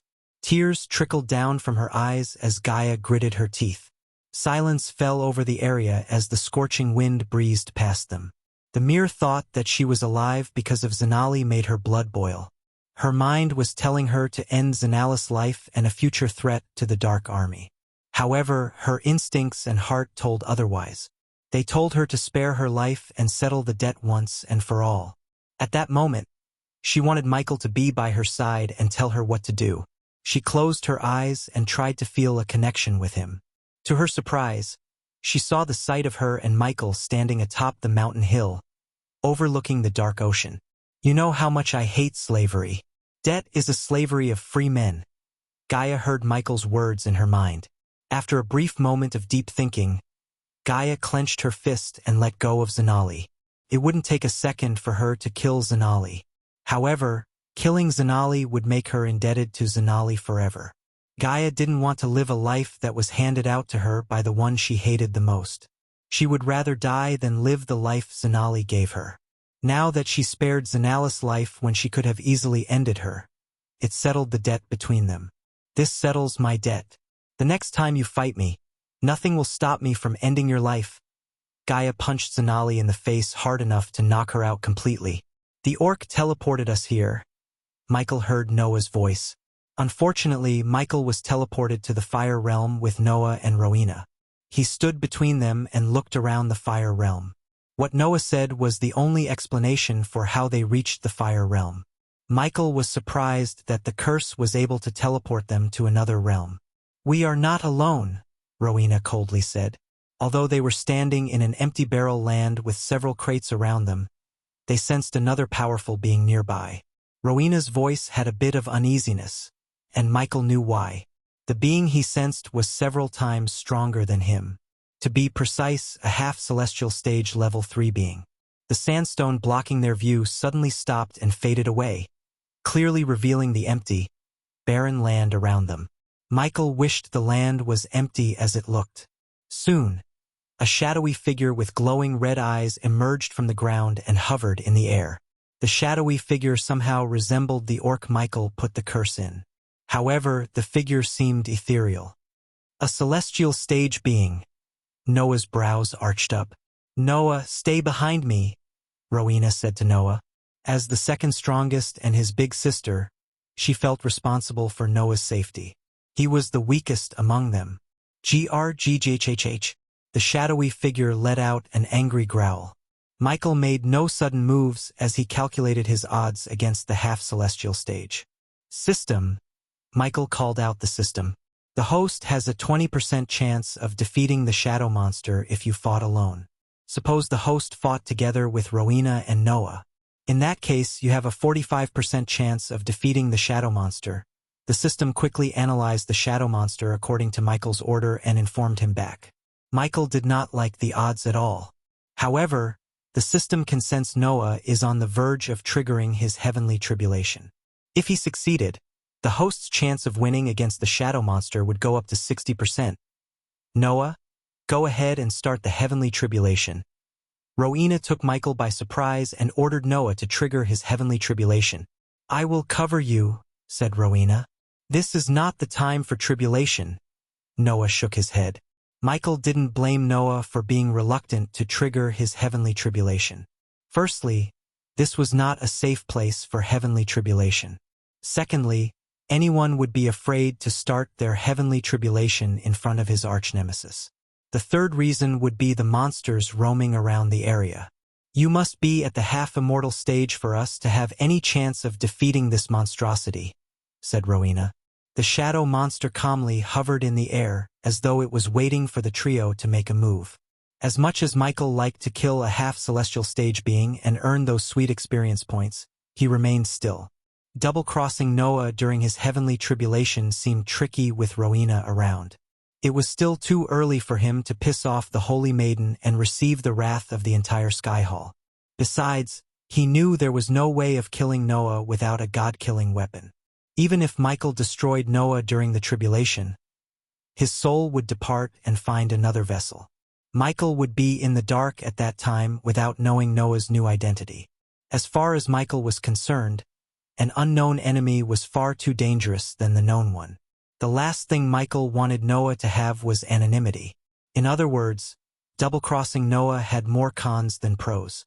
Finally, the monster lost his patience as it started to float toward them. Oh! Michael took a step back and slowly moved his hand to the dark swords. Michael would rather fight on his own than depend on Noah. Once he cast the death range and take the full Dark Lord form, he would be at Immortal Stage Level 9. Coupled with the dark flames, he was confident enough to fight the shadowy monster.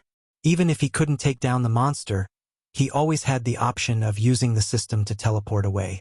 Sorry, host. The shadow monster has locked the space around, preventing the teleportation from being used. The system recommends the host man up and kills the monster, the system chuckled.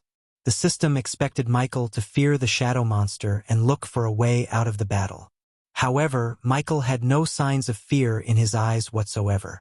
He just cracked his neck and drew his dark swords. Noah! Rowena turned her cold gaze at Noah. There is no time to waste, Noah. Go away. I will take care of this, said Rowena. But Noah looked reluctant to listen to her. An ugly monstrosity like this can't take down your sister, Noah. Kill me? Michael rolled his eyes and cringed inside. He preferred the monster to attack them instead of listening to the two of them. Chapter 872. Powering up once again eventually, Rowena managed to convince Noah and send him away. Since Michael was the strongest and the most serious threat to its existence, it completely focused its rage on him. Despite the shadow monster's lack of facial features, Michael sensed deep hatred in its eyes. He thought it was because he had removed the curse from Ethan. However, the real reason was far from what he thought. This curse was just the simple version of the curse Andor created 5,000 years ago. He created the curse to affect the Dark Lord. When the battle between the Dark Lord and the mortal realm peaked, Andor unleashed the curse upon the Dark Lord. Only, the curse didn't fall on the Dark Lord but on the Dark Queen. So even after the Dark Lord reset the universe, the curse still remembered its origin and why it was created. The curse was sentient, after all. Black and red lightning bolts crackled around the dark swords in his hands. As the surroundings turned darker, Rowena felt the Dark Lord's power for the first time. Michael didn't hold back as he pushed his limit to the max. All the light around Rowena was sucked away by an invisible force as darkness completely enveloped them. She sensed the Dark Lord's power exponentially grow after the surroundings turned dark. The shadow monster halted its advancement when Michael's eyes turned completely black. Out of the blue, a shadowy spike shot out from the monster at lightning speed. Michael immediately raised his hand as the black shield appeared on his wrist and blocked the spike. Still, Michael was thrown backward for several meters before he came to a stop. The sheer force Michael felt cracked his ulna and radius. The APD immediately injected the healing potion into his bloodstream and started the healing process. In addition to the healing potion, Michael took the berserker pills to enhance his physical prowess. When the shadow monster fired another shadow spike, Rowena retrieved her blades and tried to cut the spike into halves. However, she was too slow compared to the spike's speed.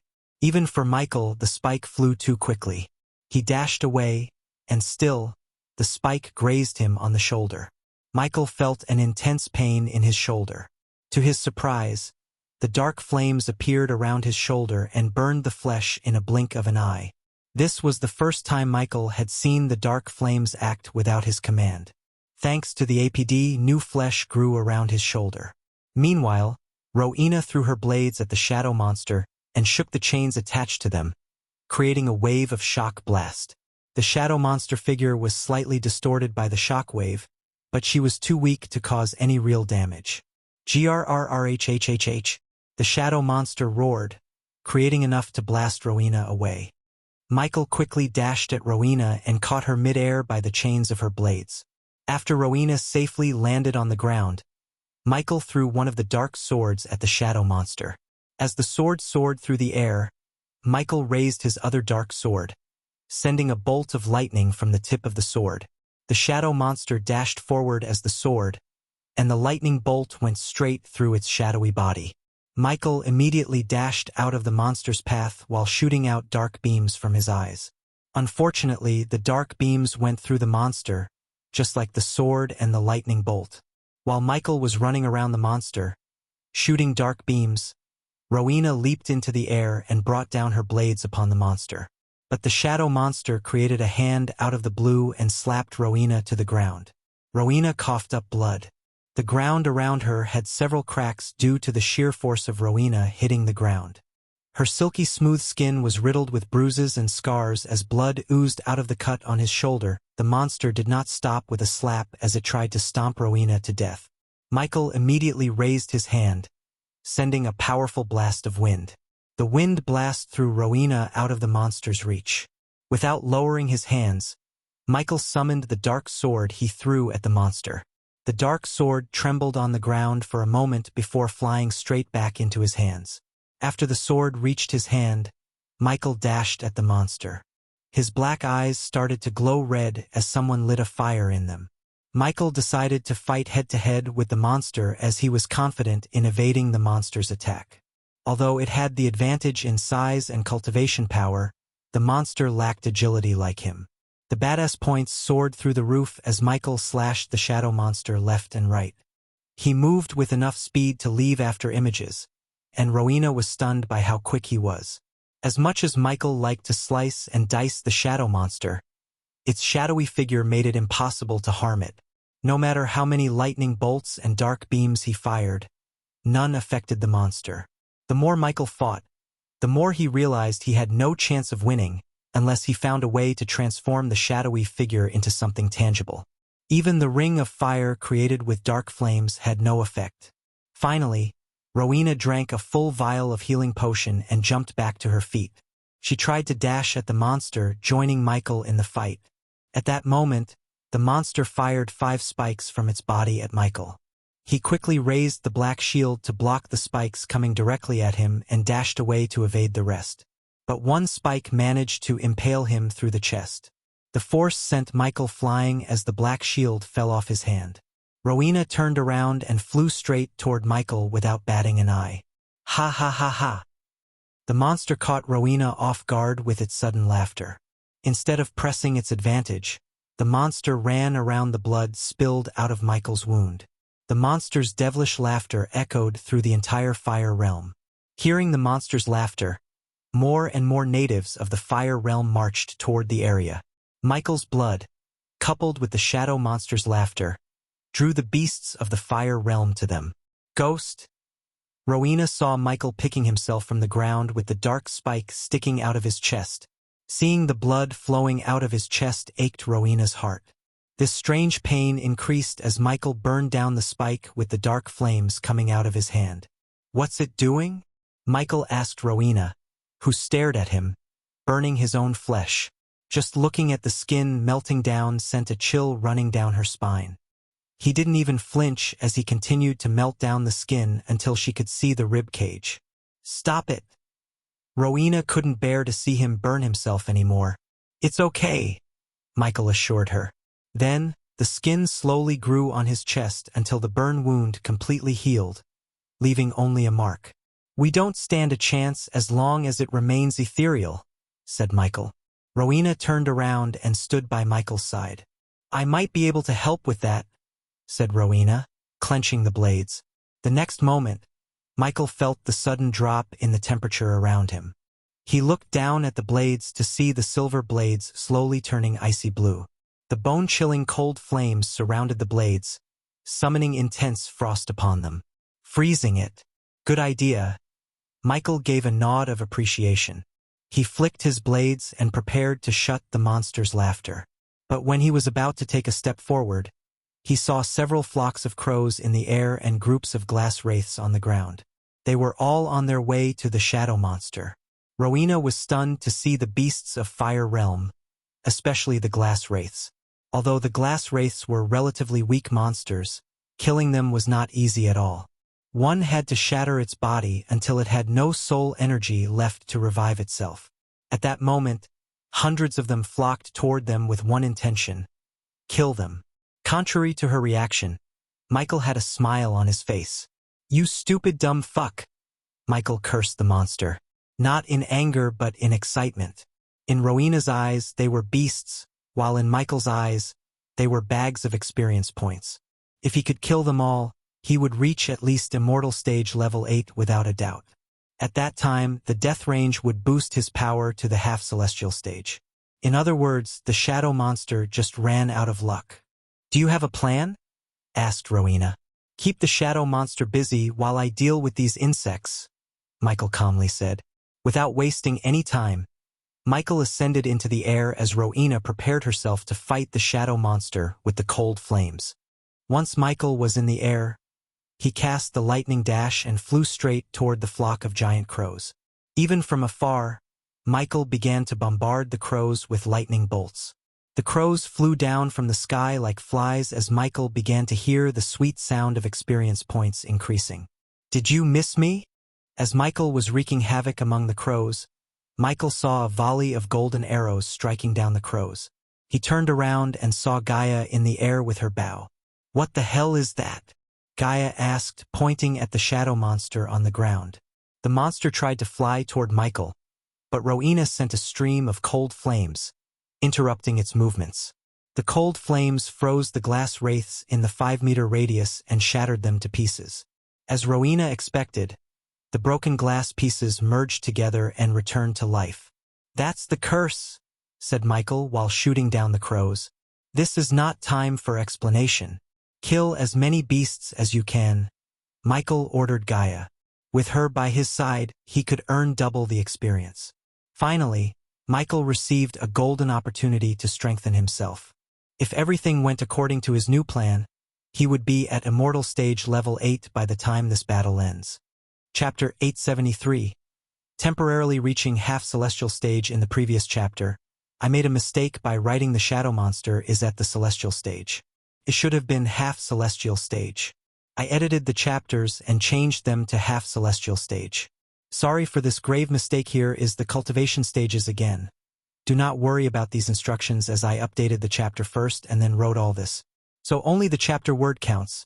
Not these comments. **** arch sensing stage foundation stage body refining stage body strengthening stage core formation stage core strengthening stage soul refining stage fusion stage half immortal half celestial ***. While Michael and Gaia were striking down the crows in the sky, Rowena headed straight to the shadow monster. Seeing Rowena, a half-immortal, surviving a battle with a half-celestial being really surprised Gaia. Although the shadow monster was at the half-celestial stage, something felt off about the monster to Gaia. She felt it was not a true half-celestial. Otherwise, Rowena would have been a red mush by now. There was no chance for a half-immortal even to survive a second in front of a half-celestial unless the celestial wasn't at its peak power. Since Gaia knew more about the celestials than Michael, she didn't think Rowena survived the monster because she was strong. On the contrary, Gaia thought the shadow monster was weak for a half-celestial. One reason why the shadow monster seemed weak in her eyes was the lack of physical body. A celestial being could not unleash their full power without a physical body. Celestials often existed in the ethereal form if something was to happen to their physical bodies. For instance, if another celestial being or an immortal managed to kill the celestial being somehow, their souls would escape the body and exist outside until it could find another vessel. While they were in the soul form, they would be at their weakest. Thus, Rowena was able to fight the shadow monster at the half-celestial stage. Many celestials would go to hell and heaven to create another physical body for themselves in case something was to happen to their current one. However, creating another physical body suitable for their soul was not as easy as one would expect. Plus, the shadow monster didn't have many offensive attacks to end the battle quickly. Ding! Congratulations to the host for killing a core formation level 4 crow. The reward is 100,000 experience points and 4,000 badass points. Ding! Congratulations to the host for successfully being a badass. The reward is 7,000 badass points. Ding!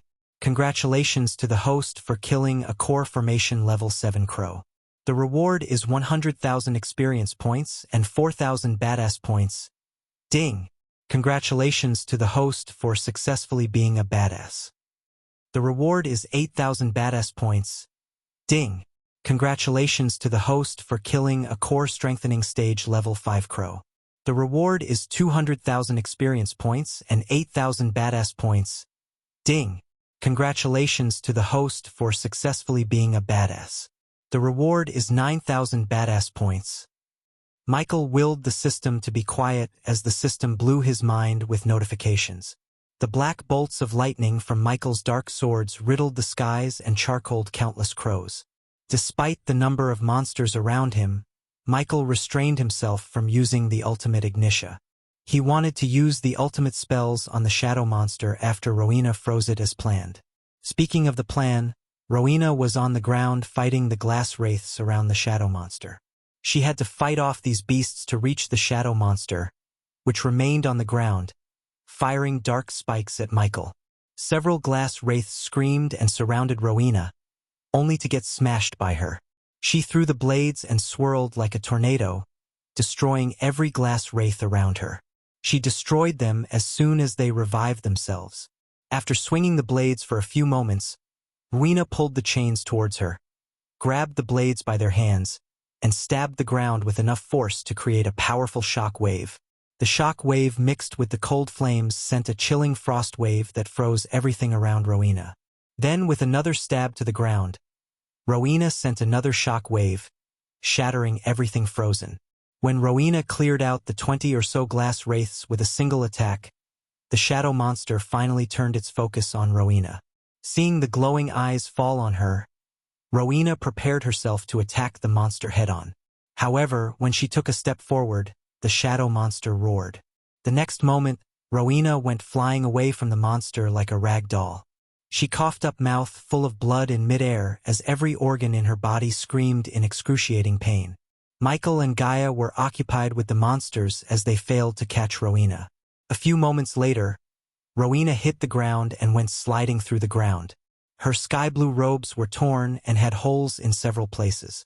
When she picked herself from the ground, her hand looked crooked. The bone in her hand was sticking out through her skin. Just the look of this bloody sight would make a typical man squirm. But Rowena grabbed her broken bone and pushed it inside, gritting her teeth to fight the pain. The shadow monster didn't plan to give Rowena any time to retaliate. Instead, it flew straight toward Rowena, its eyes burning with pure killing intent. Congratulations to host Michael for leveling up. The current stage is Immortal Stage Level 6. Just as the monster was moving toward Rowena, Michael leveled up. As a result, his full power reached the Immortal Stage Level 10 due to the death range. Even though it's just one level, it boosted his power to the point he appeared before Rowena in a blink of an eye. The shadow monster created a giant fist out of thin air, bringing it down upon Rowena. Luckily for her, Michael was just in time to block the fist with his black shield. Boom! Upon the fist hitting the black shield, a thunderous explosion sounded throughout the area. The ground beneath Michael's feet cracked as the punch pushed Michael down. Michael gritted his teeth, struggling to keep the shield between himself and the monster. At that moment, the black shield was the only thing that safeguarded Rowena from getting crushed to death. Now! Michael shouted at Rowena.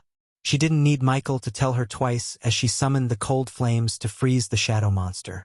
Meanwhile, Gaia fired arrow after arrow quickly enough to mimic firing several arrows simultaneously.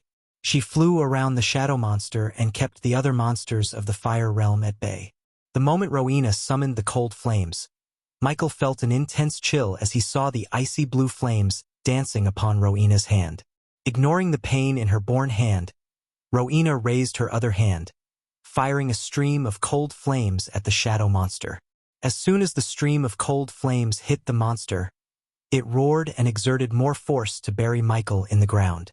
Michael's knees were on the verge of shattering, but he remained firm, resisting the shadow monster's force with brute strength.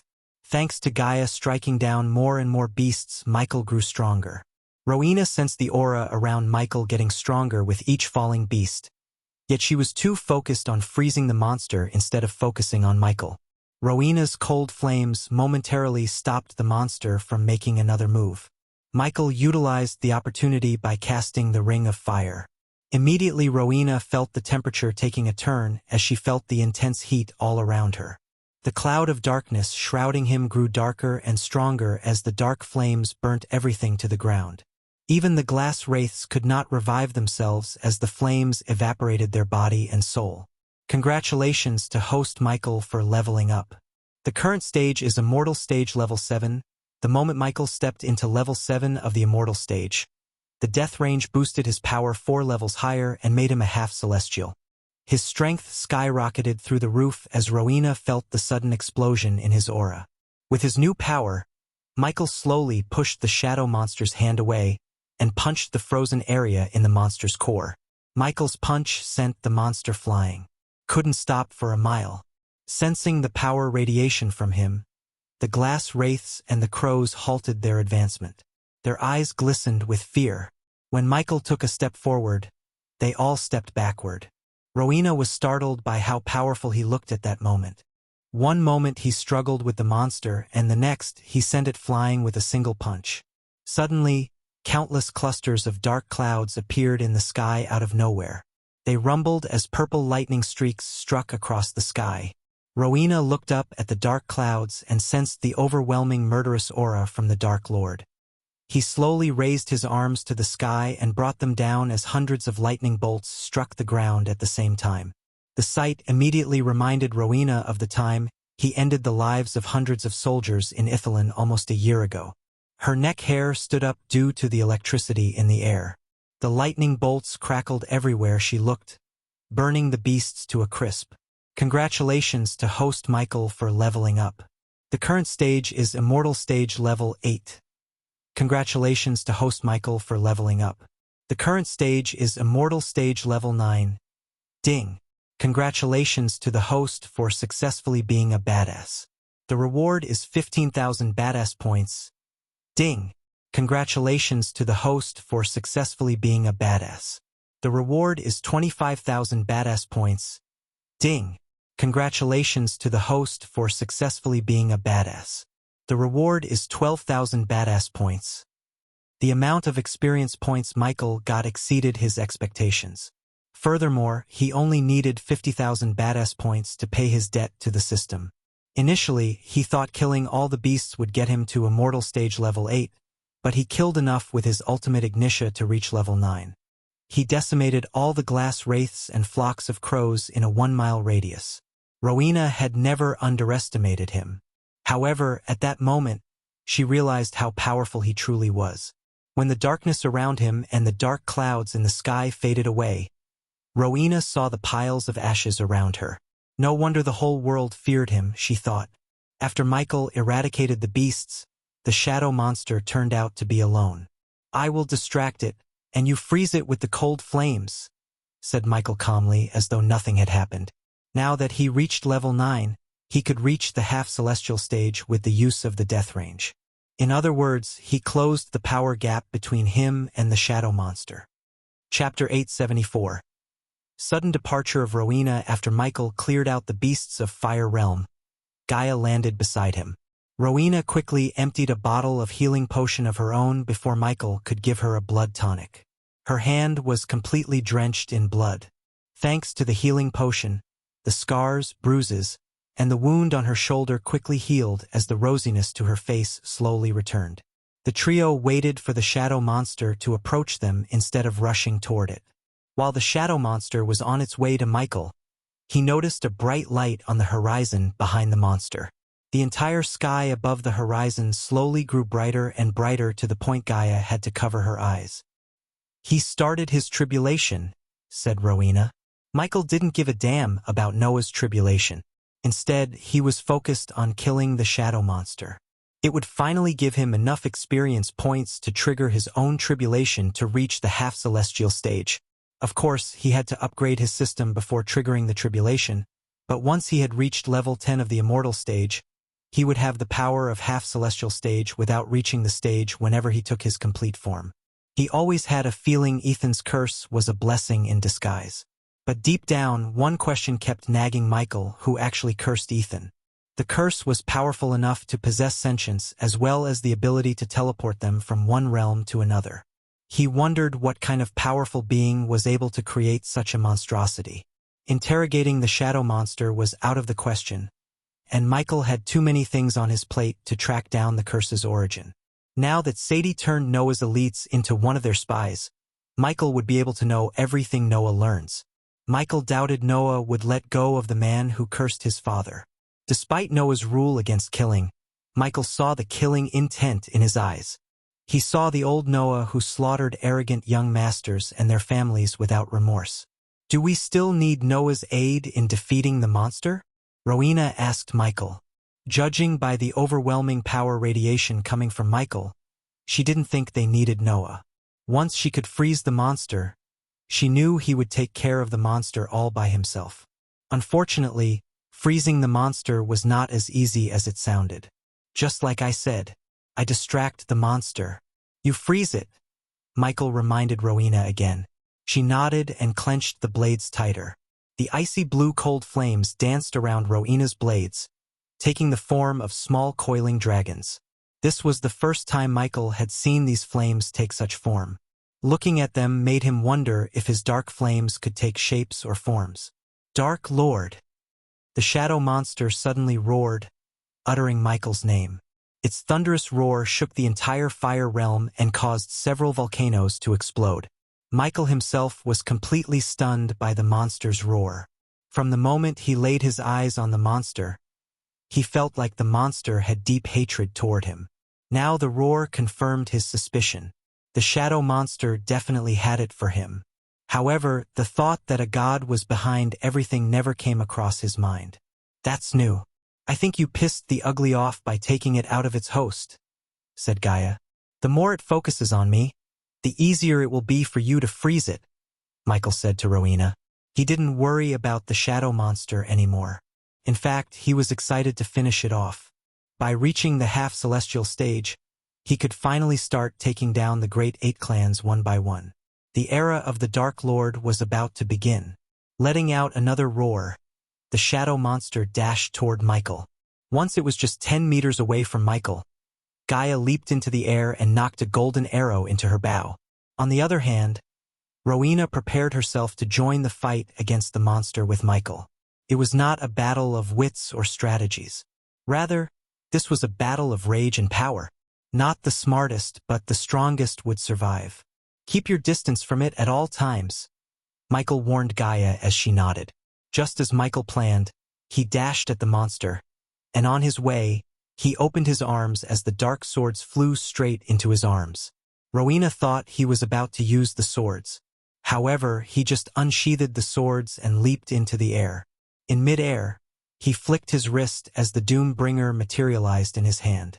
Rowena raised her blades, sending the frost dragons toward the monster. At the same time, Michael clenched the Doombringer tighter as the ancient ice core imbued with the war hammer fired a stream of bone-chilling ice upon the monster from above. Rowena didn't expect Ghost to possess such a weapon. He always fought using swords, and seeing him use the war hammer felt odd. The monster's top, where the ice stream from the Doombringer hit, got covered in a thin layer of ice. But the ice layer was not strong enough to freeze the monster as it shattered in a blink of an eye. A couple of things happened at once. 1. Michael flew above the monster, trying to freeze it with the Doombringer's frost. 2nd, he evaded the shadow monster's dark spikes. 3rd, Rowena ran around the monster while it was focused on Michael and fired a constant stream of cold flames. Just looking at the monster's ethereal body told Gaia that she could be no help to Michael. So instead of being in harm's way, she flew away from the monster. She gained enough altitude to watch the entire battlefield. If there was a glass wraith or a crow who tried to intervene, it was her task to take them down. As Michael was battling the monster, the light rays on the horizon lost their glimmer. She would be lying if she said the thought of messing with Noah's heavenly tribulation didn't come across her mind. Since Michael gave her no order to do such a thing, she restrained herself from flying to Noah's tribulation and interrupting it. The shadow monster managed to attack Rowena using its ethereal fist, except Michael interrupted the attack with the black shield. Gaia noticed the cold flames slowly creating a layer of ice around the monster's center. As a result, the monster gradually became slow and vulnerable for Michael to attack. Rowena expected Michael to attack the monster's belly, but he chose not to. She threw him a doubtful glare. "Not the right time," said Michael. The battle between them lasted for almost 3 hours. Gaia watched Rowena almost die a couple of times, and if it wasn't for Michael's intervention, she would have been in big trouble. But that didn't surprise Gaia.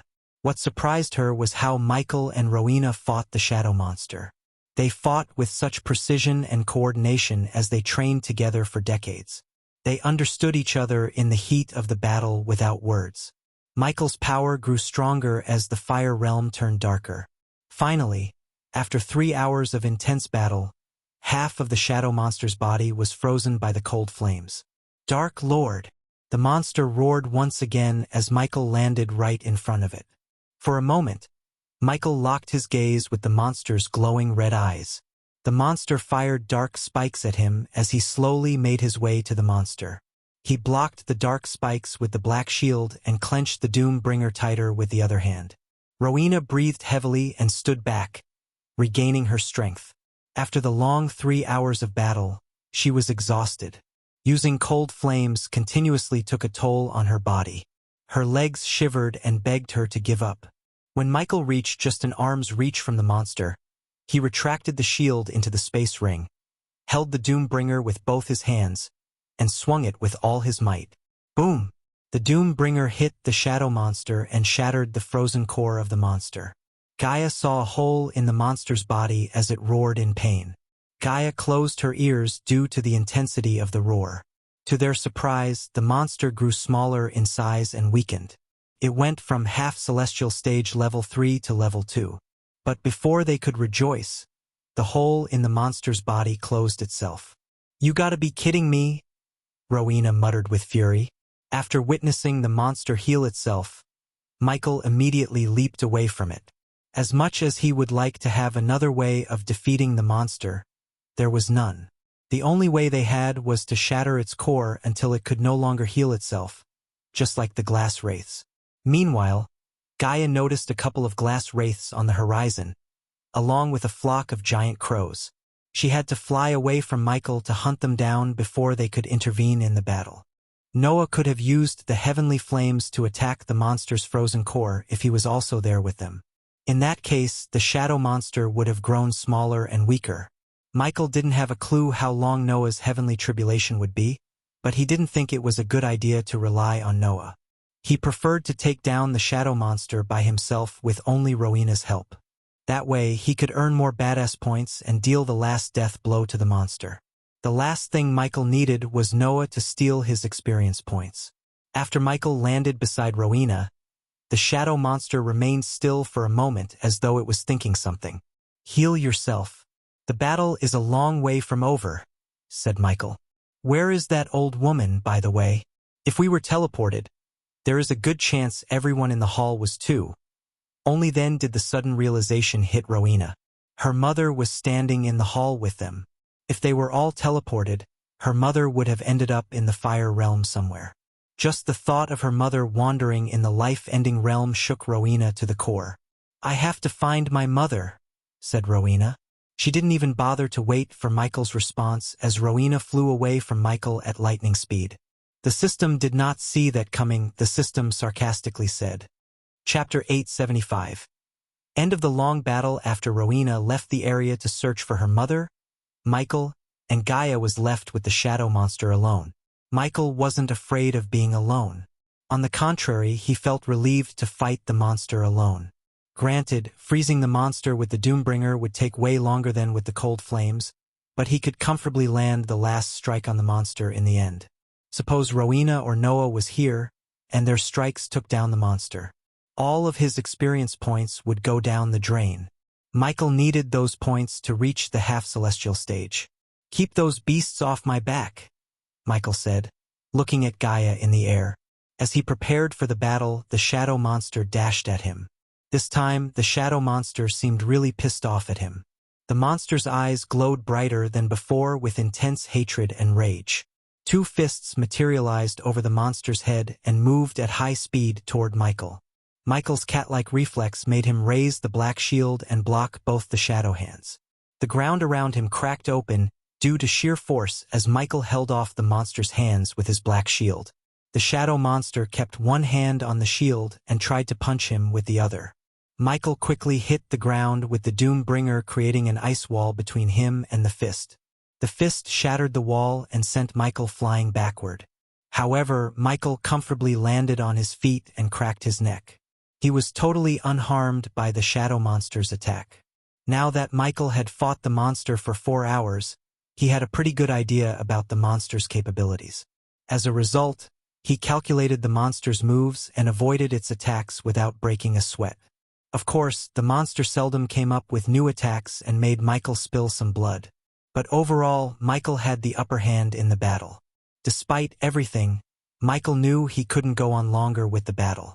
Even the Dark Lord had his limits and eventually would grow exhausted. Hence, Michael poured all his energy into the Doombringer and fired a constant stream of bone-chilling ice at the shadow monster. Once he cast the lightning dash, Michael almost turned invisible. He ran around the monster trying to freeze it. Although the ancient ice core could freeze a core formation cultivator to death in a minute, it couldn't hold a torch to the cold flames. Compared to the ancient ice core, the cold flames could freeze one in a second. The power gap between the ice core and the cold flames was huge. Simply put, Michael knew he had to spend days if Rowena hadn't returned to the monster and helped him with the cold flames. An entire day passed as Michael spent his time battling the shadow monster all this time. It took him an entire day to freeze the shadow monster's core with the Doombringer. Once he had completely frozen the center, he covered his fist with the dark flames and punched the monster, shattering its core yet again. The monster roared with the large hole in its shadowy body. As a result, its cultivation power dropped from half-celestial level 2 to level 1. After 2 more days, Michael finally managed to bring the shadow monster to the immortal stage. Thanks to all the potions and pills, Michael continuously fought the monster for 3 days. Meanwhile, Noah was facing his heavenly tribulation on the other side of the fire realm. Now that the shadow monster had become immortal, Michael easily avoided all its attacks. However, it took him longer than he liked to freeze the damn thing. Luckily, Rowena returned to him when the sun rose in the horizon. "You found your mother?" Michael asked Rowena. "Yes," Rowena nodded. "Sorry for leaving you all of a sudden," Rowena apologized to Michael. Normally, Rowena wouldn't apologize to anyone except to her family members. But she broke that rule and said sorry to Michael without realizing he was not her family. Michael just shrugged it off and raised his Doombringer, sending a steam of bone-chilling ice. Rowena joined him this time as the cold flames merged with the steam of ice. Even from afar, Gaia felt the sudden chilliness in the air. She could even see her own breath before her eyes. The ice from the cold flames and the ancient ice core rapidly formed a layer of ice in the monster. Michael and Rowena slowly moved forward as the monster was pushed backward. It screamed and roared, slowly getting frozen in its core. "Remember, it's my kill," Michael warned Rowena. She wasn't going to argue with him as she knew he deserved to land the final killing blow. After all, he was the one who had been fighting the shadow monster for days. Once, the shadow monster's core turned into a crystal which Michael punched with enough force to shatter completely. As the battle continued, Michael and Rowena repeated the same process of freezing its core and shattering it with brute force. Eventually, Michael and Rowena managed to freeze the shadow monster's entire body. Since the sun had fallen down, the darkness enveloped the world. As a result, Michael was at his peak power. Looking at the fragile monster, he knew it would only take one more punch to kill the monster once and for all. Gaia watched Michael walking toward the monster with the dark flames coiling around his fist excitedly. "Dark Lord," the shadow monster muttered. Its voice turned into a whisper as it stuck within bone-chilling ice. Ignoring the monster's words, Michael punched the monster as fast as he could. He didn't want Noah to appear out of thin air and end the monster's life. If that happened, Michael would definitely lose his calm and go berserk on Noah's entire family. Luckily for Noah, he was still facing his heavenly tribulation. Finally, Michael punched the shadow monster, shattering its entire body. As soon as the shadow monster flew into countless glassy shards, Michael felt an intense surge of power within him. Ding! Congratulations to the host for killing a half-celestial level 3 cursed shadow monster. The reward is 5 million experience points and 100,000 badass points. Ding! Congratulations to the host for successfully being a badass. The reward is 60,000 badass points. The system has stored the experience points needed to reach the half-celestial stage in the storage and will keep them until the host upgrades the system to version 9.0. Congratulations to the host for killing a half-celestial being for the first time. As a reward, the system has gifted the host with a legendary gift box. The system filled Michael's vision and head with the system notifications. Michael felt the excitement coursing through his veins when he received a legendary gift box. Whenever he received a legendary gift box, it boosted his power to another level. Thus, he couldn't wait to get alone and open the box. But first, he needed to deal with Rowena. "We did it," Gaia said, landing beside Michael. "We held up our bargain, holy maiden. We lifted the curse off your father. When you return to him, hell be good as new," said Michael. "I know you agreed to do it because of what I did back in Mazeroth. But by saving my father, you saved my family. I will not forget this," said Rowena. Michael didn't say anything for a moment. He slowly turned around and looked in the direction of Hell City. "If you ever feel like you have to do something for me in return, pay close attention to what Skyhall does behind your back. I am not the real villain as your brother and his guild believe," Michael warned Rowena as he slowly ascended into the air. "They should back off while I still have my patience. Once I crossed that line dash," Michael didn't finish his sentence. Instead, he let Rowena fill in the rest. As he reached higher and higher, Rowena saw the sky and the area around turn pitch black. The dark flames shrouded his body, raising the temperature in the air. He shocked Rowena with his power. At that moment, Rowena felt power radiation several times stronger than the shadow monster from him. The stormy clouds gathered above him and rumbled. When she looked at Michael, Rowena saw the lightning streaks in the dark sky. They felt like an ominous warning for whoever intended to cross his path. To be honest, Rowena had never felt such intense power. "We will meet again," said Rowena. Michael looked at her without uttering a word before disappearing into the dark clouds. The darkness gradually faded away after he left the area. After he disappeared, Rowena looked in the direction of bright light rays and flew straight toward them. While Rowena was on her way to Noah's tribulation, Michael headed straight to Hell City. One would expect him to be happy, but on the contrary, he had a frown on his face. Even Gaia didn't know what just happened that wiped off the smile she just saw a few seconds ago. Without uttering a word, he just headed straight to Hell City for some reason. The city was located on the other side of the realm and far from where Michael defeated the shadow monster. "What's going on?" Gaia asked the questions countless times, but Michael remained silent. Only when Gaia saw the outskirts of Hell City did Gaia realize why Michael headed straight here. She heard a powerful humming in the air followed by a crisp ding like someone had plucked a Vina's string. "Is that Angel's Vina?" Gaia couldn't help questioning herself. There was nothing except Angel's Vina could have created such a powerful buzz in the air. Gaia could feel the violent energy fluctuations around her. The closer they got to Hell City, the louder the buzz sounded. If that wasn't enough, Gaia vaguely saw a figure floating above Hell City, covered in an emerald green light. "I am sick of chasing you around, bitch." Gaia heard a thunderous roar echoing through the fire realm. "You are coming with me, dead or alive," the angry guy shouted, loud enough to cause tremors in the ground. In his fury, he failed to notice the sky turning darker. Anger blinded him from seeing his death coming in the form of the Dark Lord. Chapter 876. The Dark Lord's promise to Layla Alden DBS and HSS will be resumed from 20th this month, and Roll 2 will be updated from April 1 st*** somewhere in the realm of sea folks. A couple of figures roamed around in a dungeon-like room with bluish lamps and chairs. This dungeon extended part way under the ocean, giving the light in the room a blue tinge. The room had lots of low-backed black and dark blue leather sofas, skeletons of giant fish, and dark wood cupboards.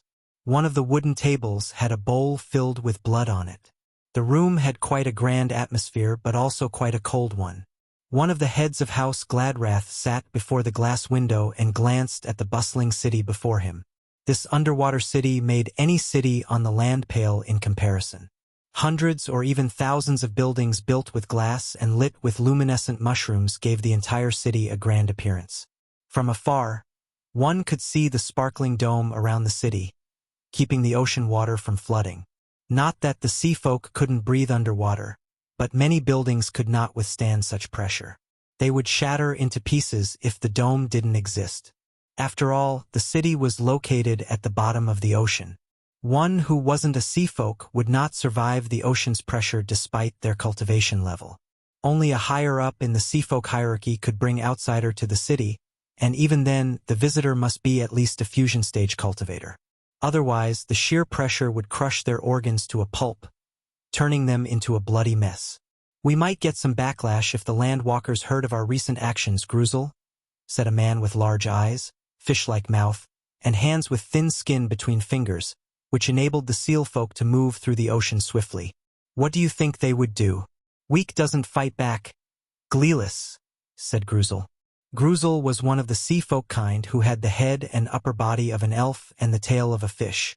Their bodies were built to swim through the ocean faster than any kind, and while they were in spaces without water, they would float above the ground. Those who broke through the core strengthening stage could transform their tails into legs and grow wings to fly.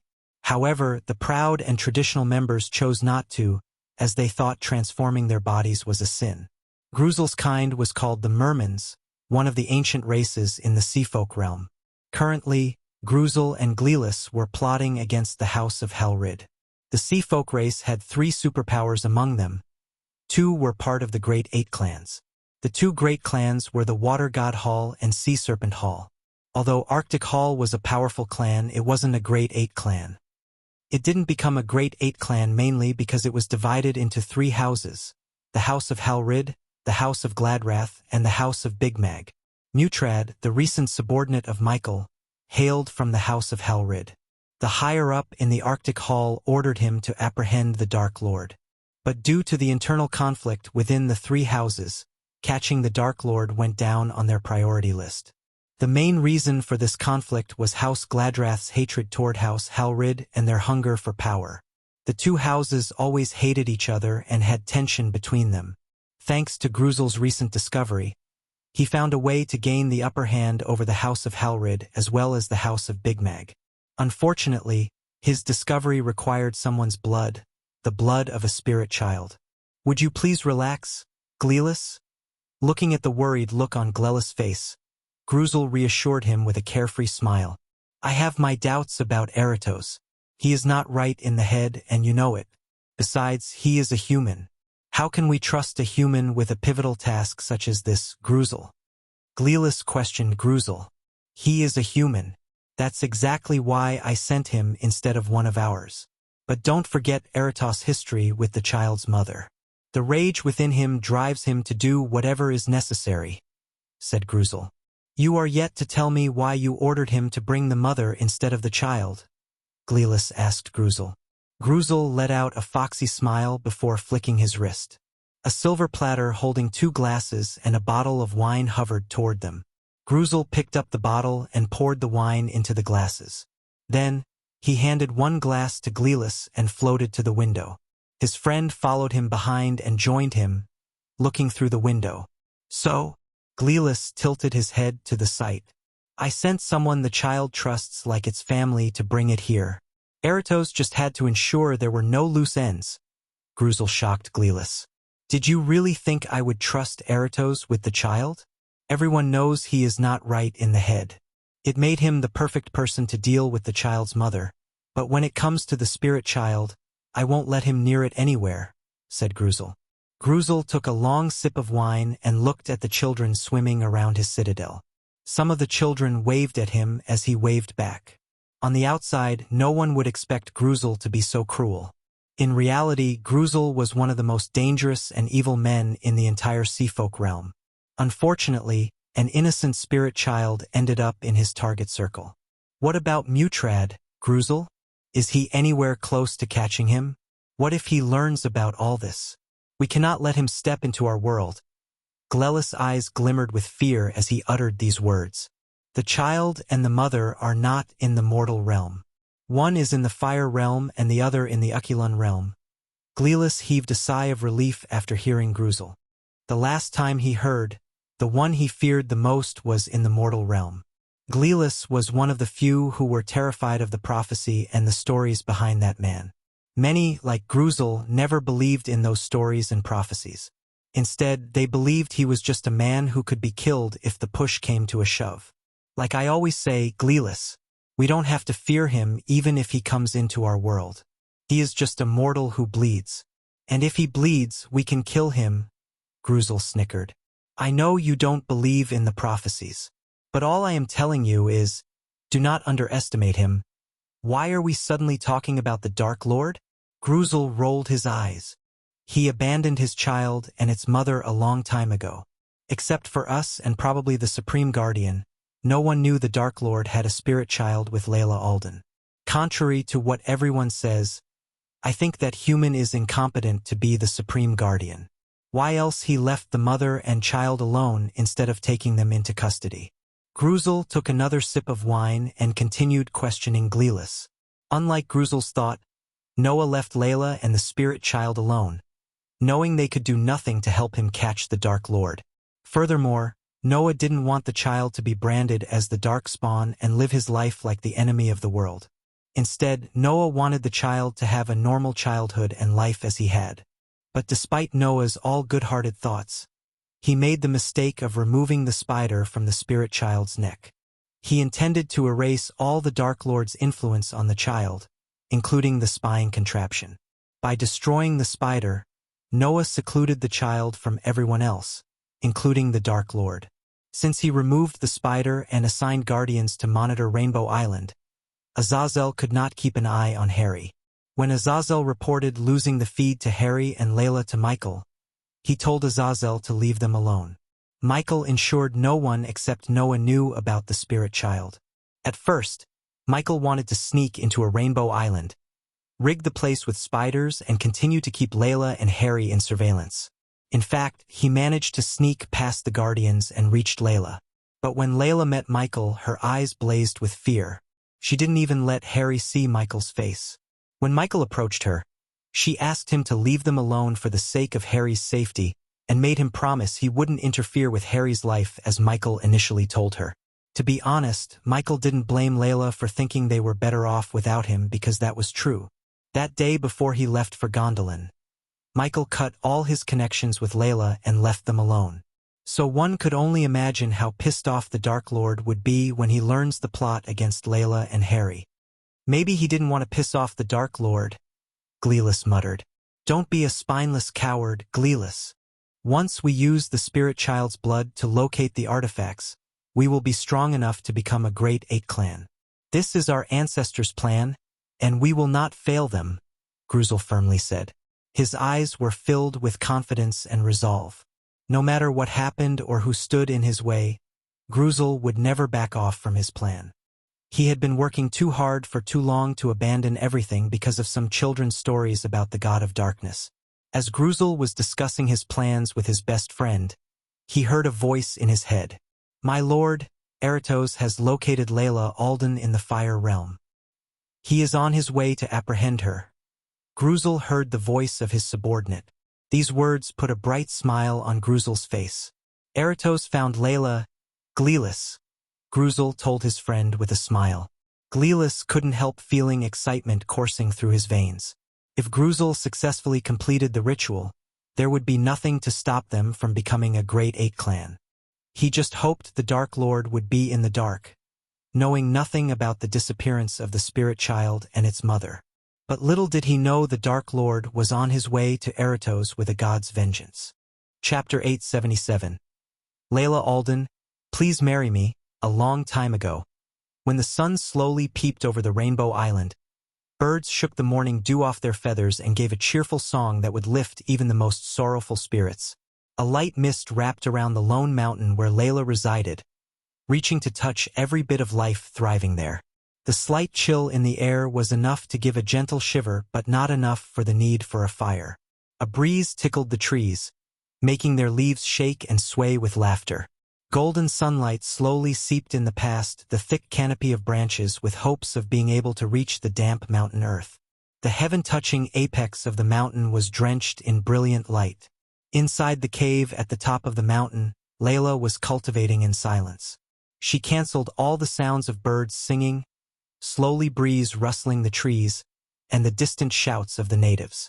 While Layla was cultivating, her disciples Johanna, Nerida, and Megan focused on cleaning the cave and their vinas. Despite their young age, these three little girls moved swiftly through the cave and cleaned the place. After they put some fragrant incense sticks around, they came in front of Layla, bent down, and touched Layla's feet to get her blessings. Layla was everything to the three girls. They were with Layla as her disciples for as long as they could remember. With Layla around, the girls never felt like orphans. Under Layla's tutelage, they reached the body refining stage at such a young age. They weren't anything like prodigies or something, but Layla's guidance and the resources she provided made a difference in their cultivation speed. Just as the little girls were about to head out, they saw a shadow on the ground and looked at the cave mouth to see several people descending from the sky. The moment the girls saw these men, they trembled in fear. They quickly stepped closer to Megan, the red-haired girl with pretty freckles sprinkled on her face. Among them, Megan was the toughest and always had their back. When Layla wasn't around, Megan always went into the forest to hunt and hone her combat skills. Layla was yet to teach them how to defend themselves using a vina, but she didn't stop Megan from training with swords and bows.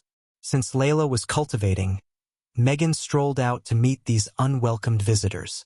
The group landed at the cave entrance with 4 guards armed to the teeth and 2 men dressed in fancy golden robes.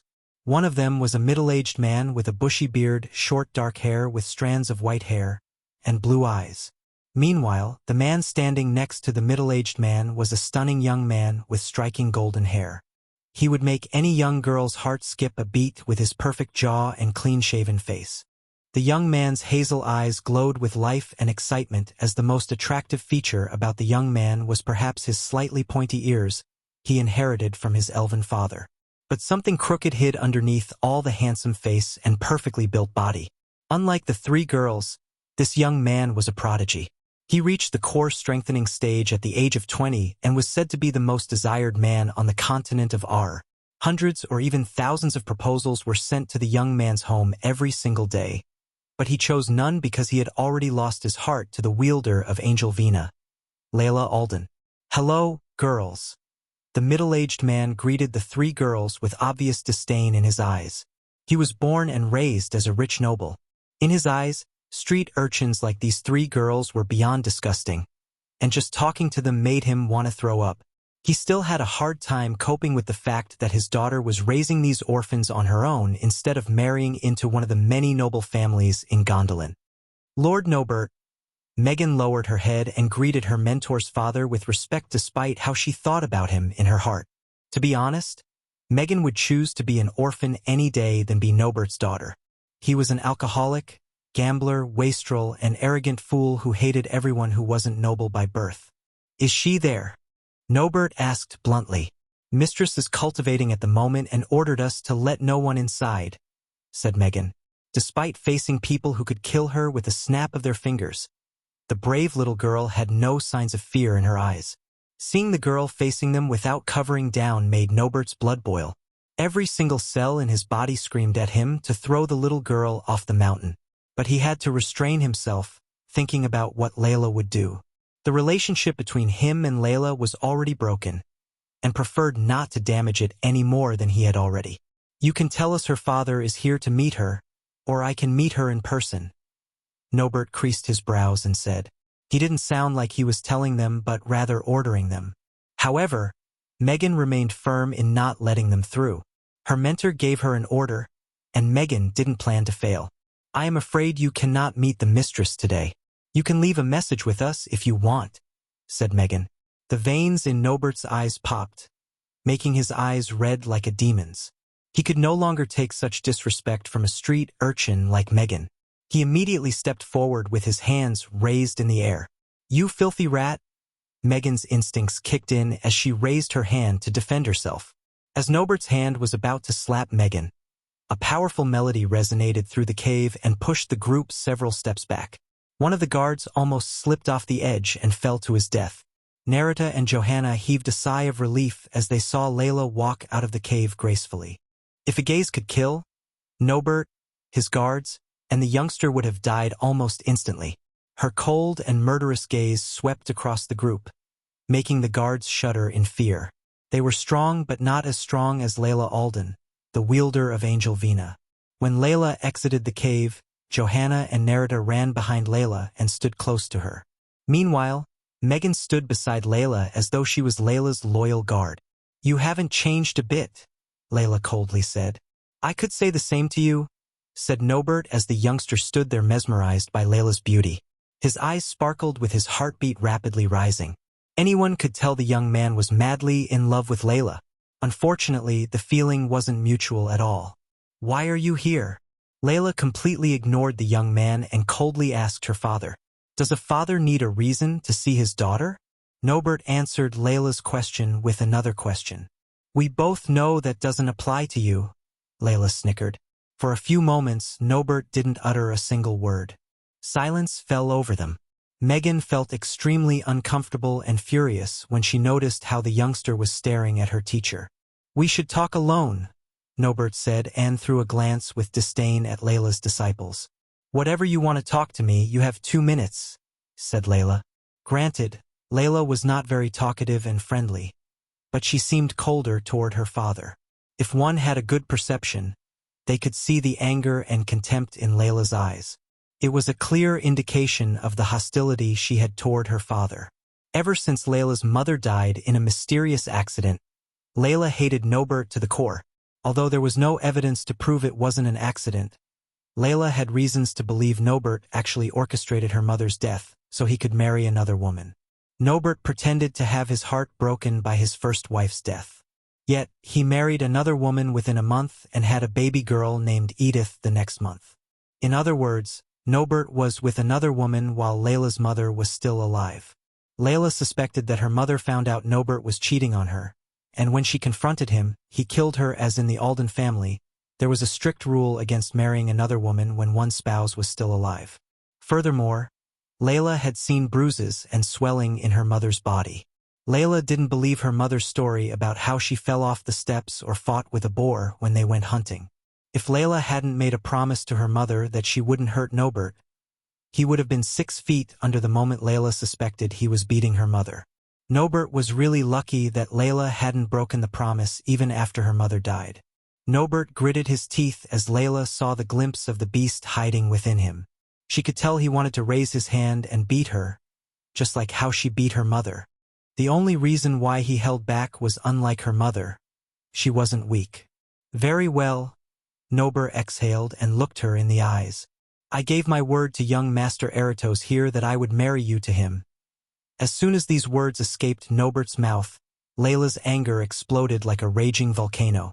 The murderous aura radiated from Layla made everyone tremble. She was shivering as her eyes turned blood red. The sheer guts it took her father to say this to her face. She was mad beyond limits. Nobert held his ground without showing any signs of fear. "Layla!" Eratos took a step forward with a gentle smile. She slowly turned her murderous gaze away from her father to Eratos. "I have been in love with you since the moment I laid my eyes on you. You are the only woman who stole my heart, Layla. I want to spend the rest of my life with you. Layla Alden, please marry me."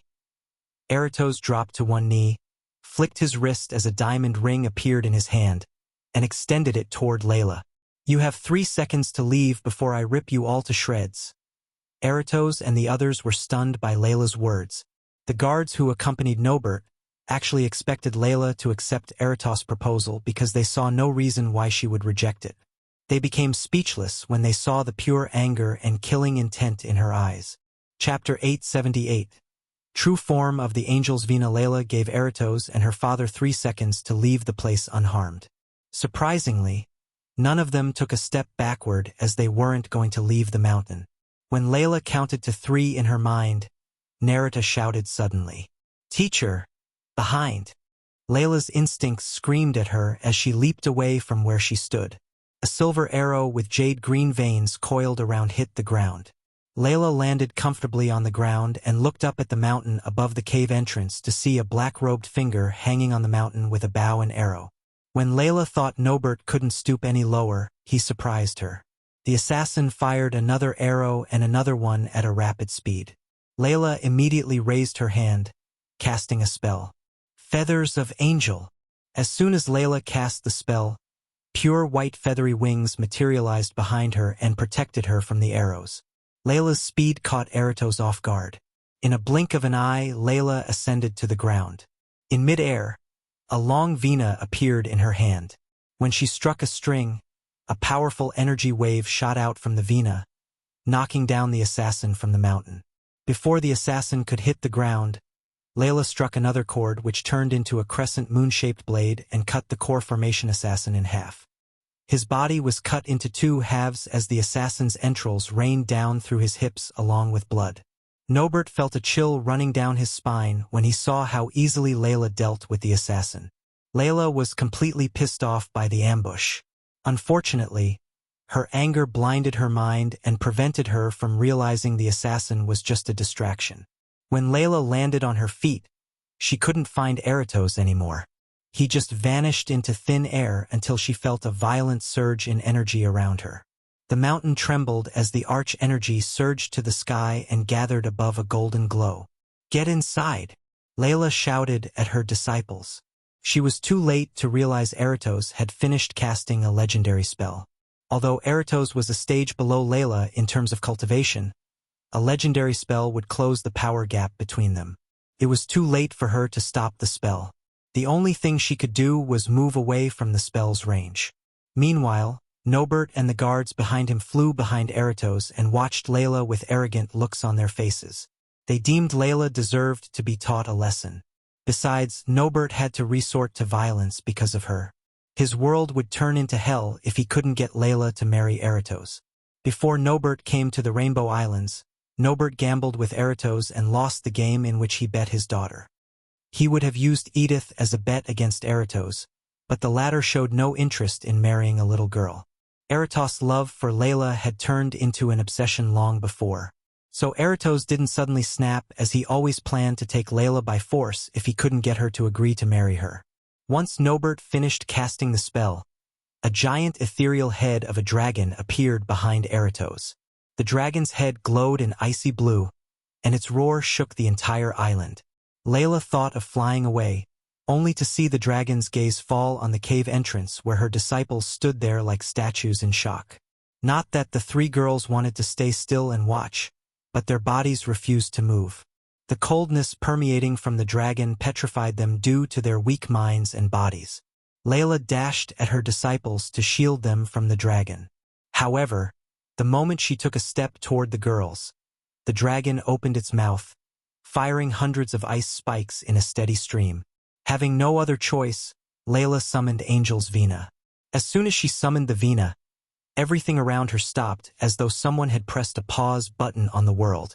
Slowly, with an otherworldly vibration, a pure white Vina with feathery wings attached to it appeared in the air before Layla. Each string glistened and whispered inside Layla's head to play them all. This was the true form of Angel's Vina, a sentient being that turned into a Vina by the gods and remained dormant until Layla touched it. Ever since she bonded with the Vina, it stayed with her, giving her supernatural abilities. Even after years of being with the Vina, Layla barely scratched the surface of its true powers. Once the Vina appeared before Layla, she gently struck a string, imagining a shield powerful enough to block the ice spikes. When she struck the string cut her finger and absorbed the blood. The strings glowed in red for a moment as Layla felt extremely tired. In its true form, the angel's vina consumed the user's life essence, aka the soul energy, to work. Hence, overusing the vina would eventually lead the user to his or her death. It took great mental fortitude to resist using the vina, and that was the main reason why Layla always stayed meditating inside her cave and seldom used the vina in battles. Ding! The moment the string vibrated, a glowing dome appeared around Layla and the little girls. After the vibrating sound faded away, the vina faded away. As a result, everything started to move once again. All the spikes shot out from the dragon's mouth and hit the dome, creating countless ripples in the dome, but none of them could pierce through it. The dragon roared louder and louder as the number of ice spikes increased rapidly, except the result remained the same. After a brief moment, the dragon finally vanished into thin air, leaving everyone speechless, especially Eratos. He couldn't believe his almighty legendary spell couldn't even scratch Layla, let alone knock her out. Once the dragon and the dome disappeared, Layla felt the immense toll the vina took on her body and soul.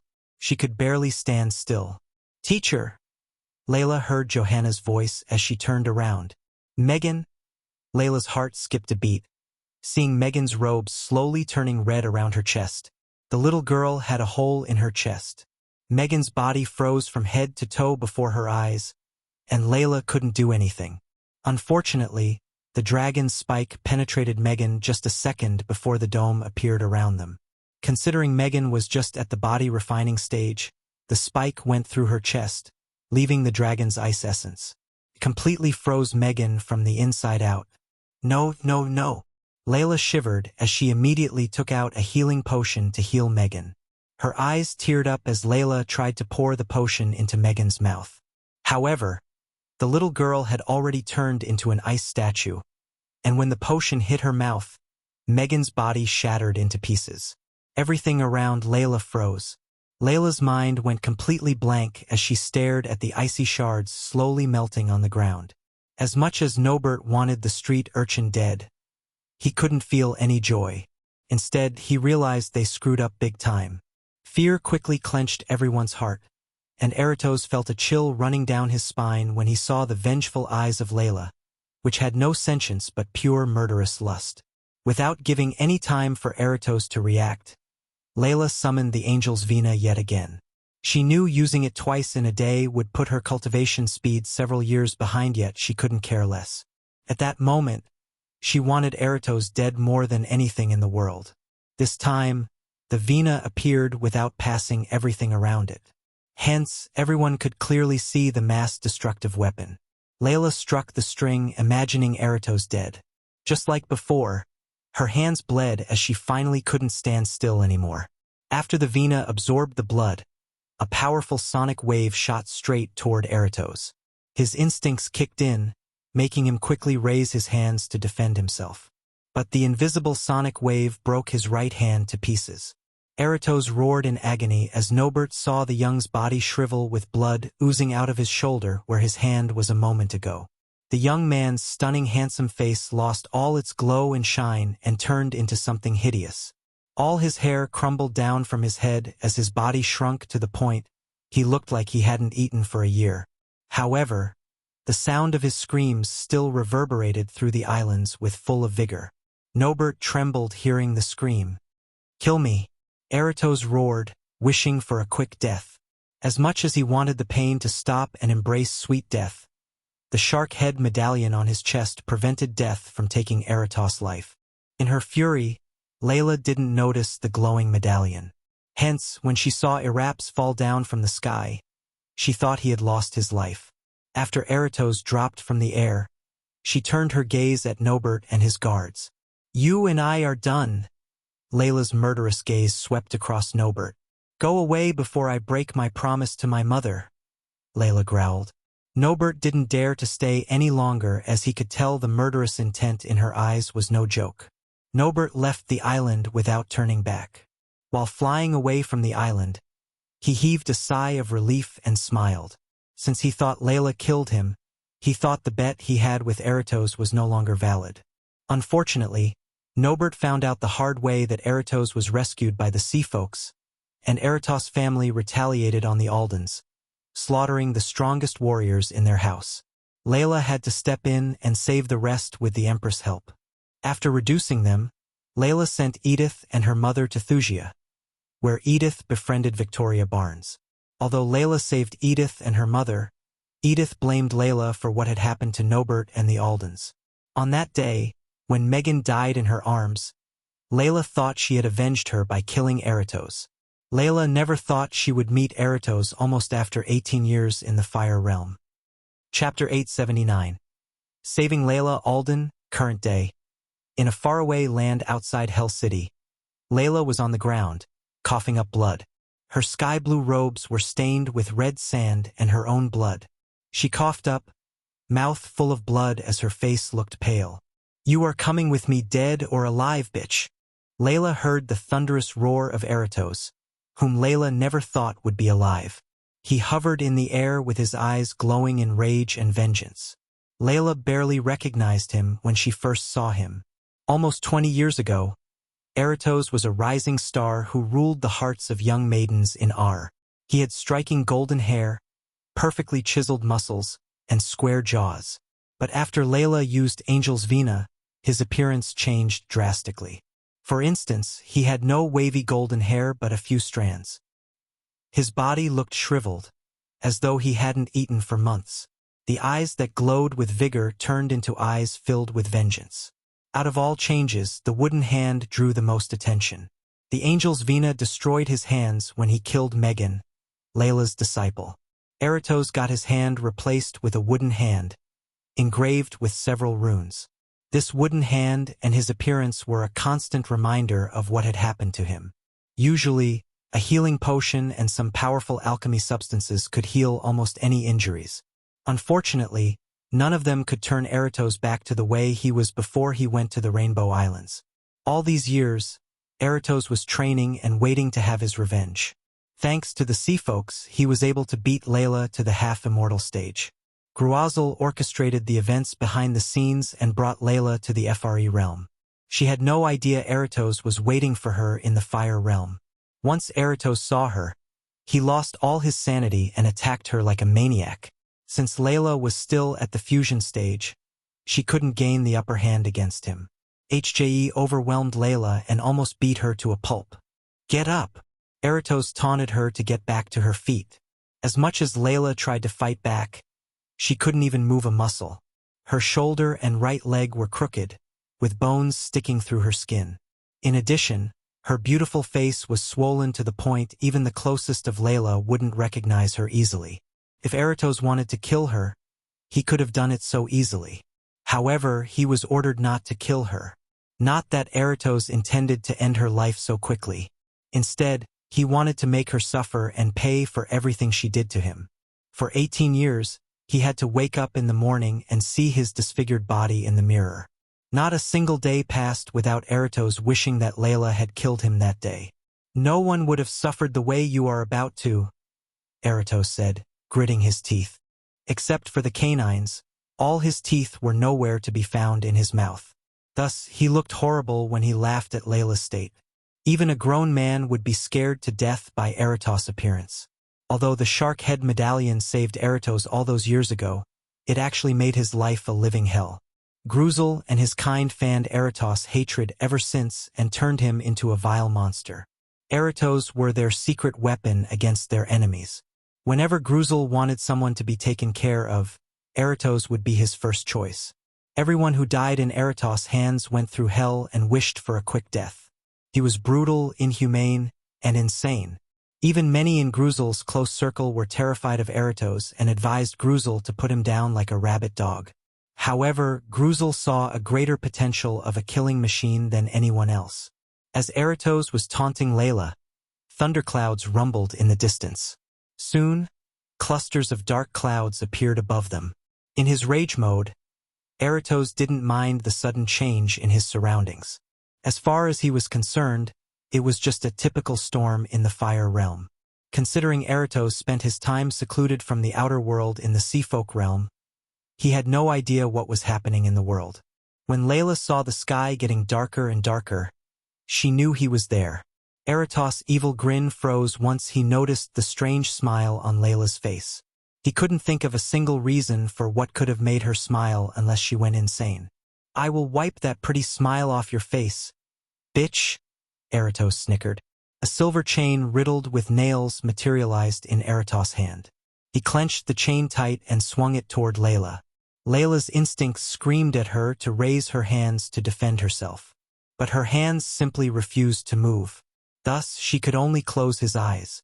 A few seconds passed, yet the chain was nowhere close to Layla. Eratos tried to yank the chain without turning around.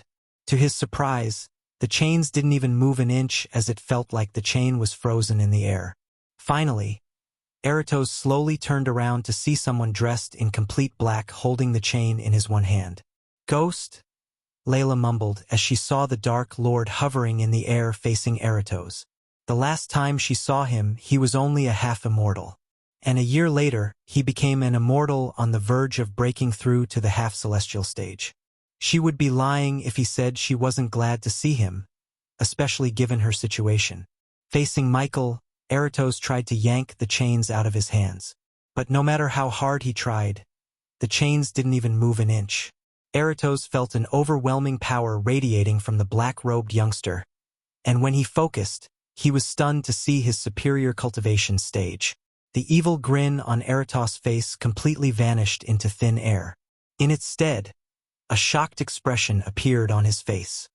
Granted, Eratos lost all his reasoning and sanity when it came to Layla, but still, he was able to see the power gap between a half-immortal and an immortal. Suddenly, everything around Eratos turned completely black. Not a shred of light peeked through the darkness that enveloped him. This darkness around him felt vicious and eerie. The youngster completely vanished into the darkness except for his glowing red eyes. Before Eratos could finish his words, he was pulled toward the youngster by the chains. The next moment, he felt a strong grip around his throat. His face quickly turned purple without the lack of oxygen to his head. Eratos punched the youngster with all his might, only to feel like punching a stone wall. His hands went numb, and some of the fingers cracked instantly. Eratos gritted his teeth in pain without shouting. While Eratos struggled to escape Michael's grip, Gaia landed beside Layla with a healing potion.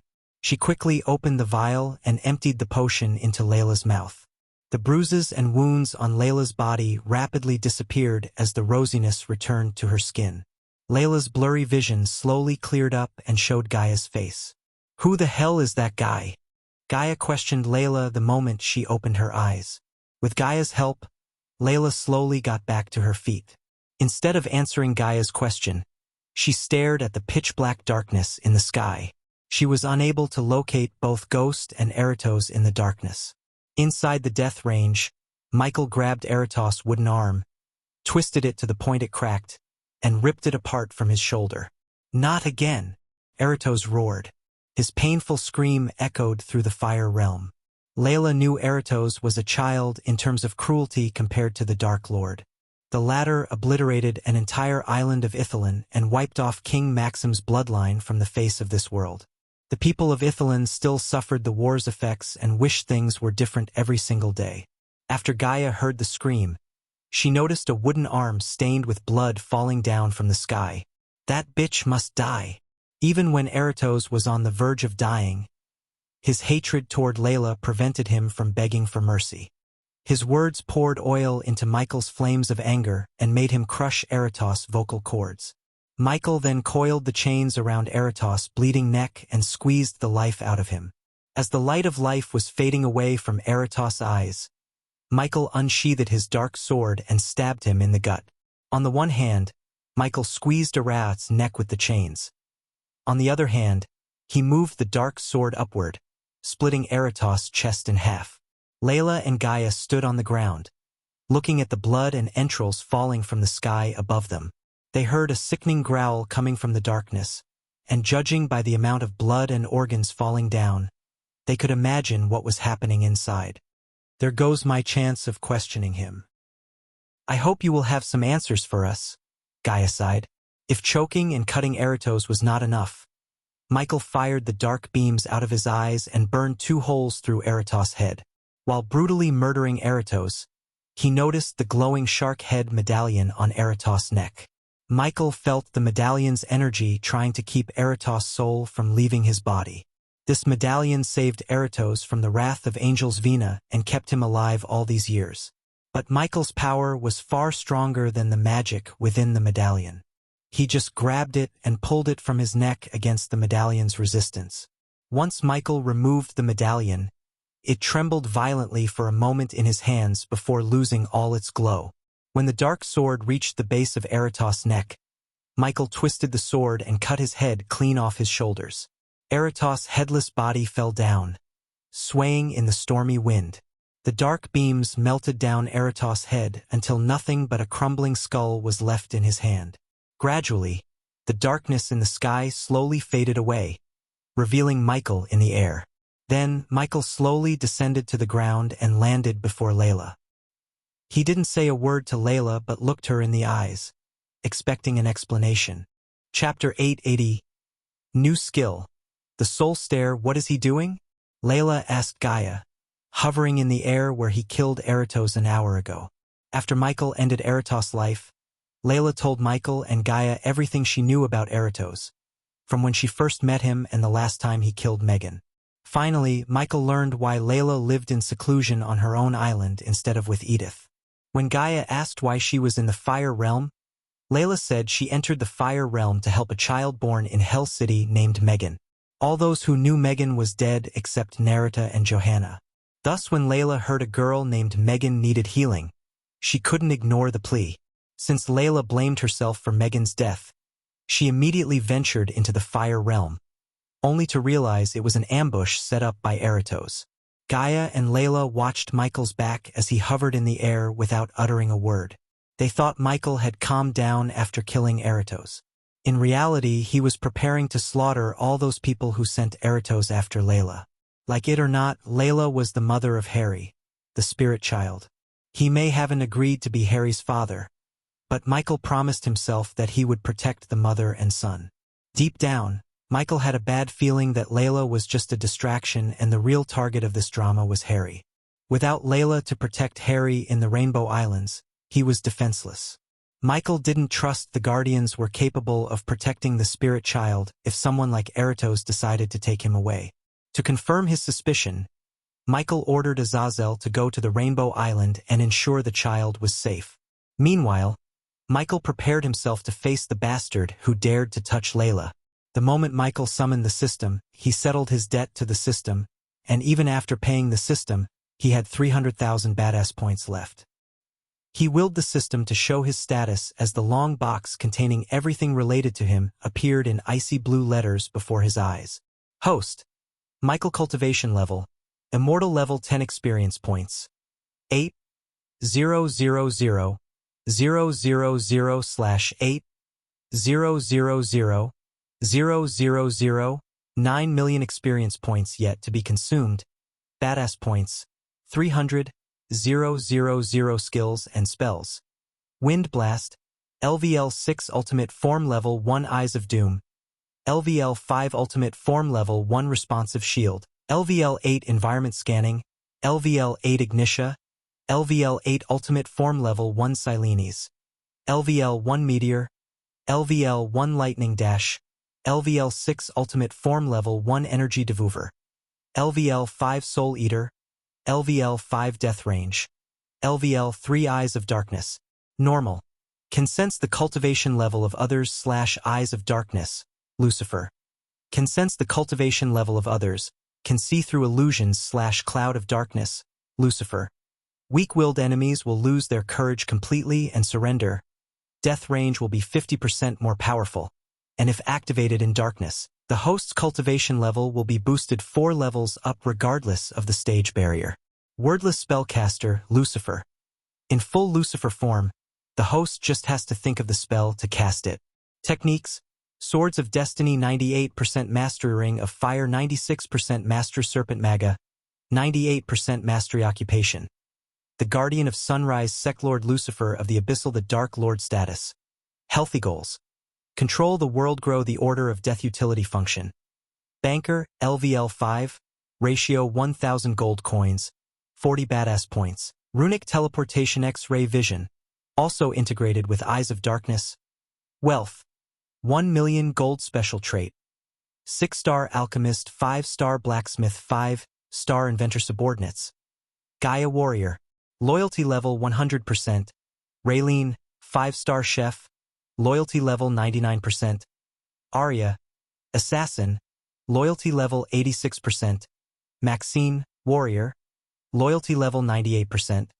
Tiberius, warrior, loyalty level 85%. Sadie, loyalty level 75%. Ricky, loyalty level 95%.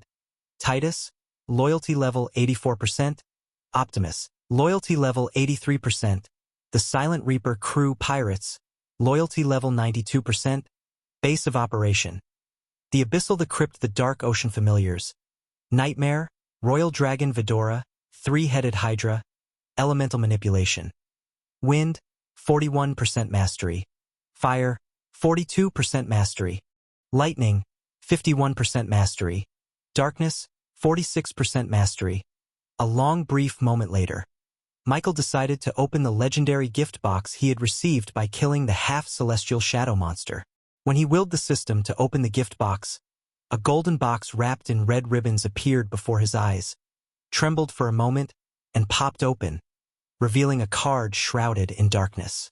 Congratulations! The host has received level 4 Soul Stare skill.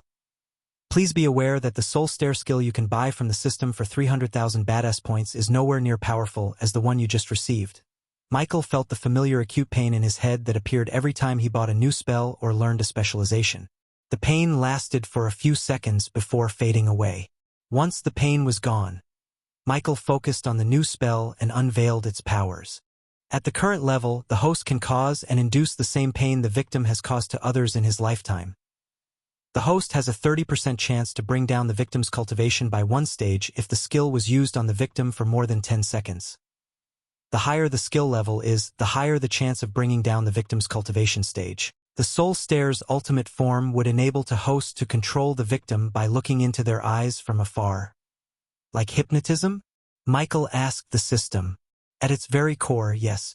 But the Soul Stare is much more powerful and complex than hypnotism. Once the host upgrades it to higher levels and unlocks the ultimate form, you can turn your enemies against their allies without even lifting a finger.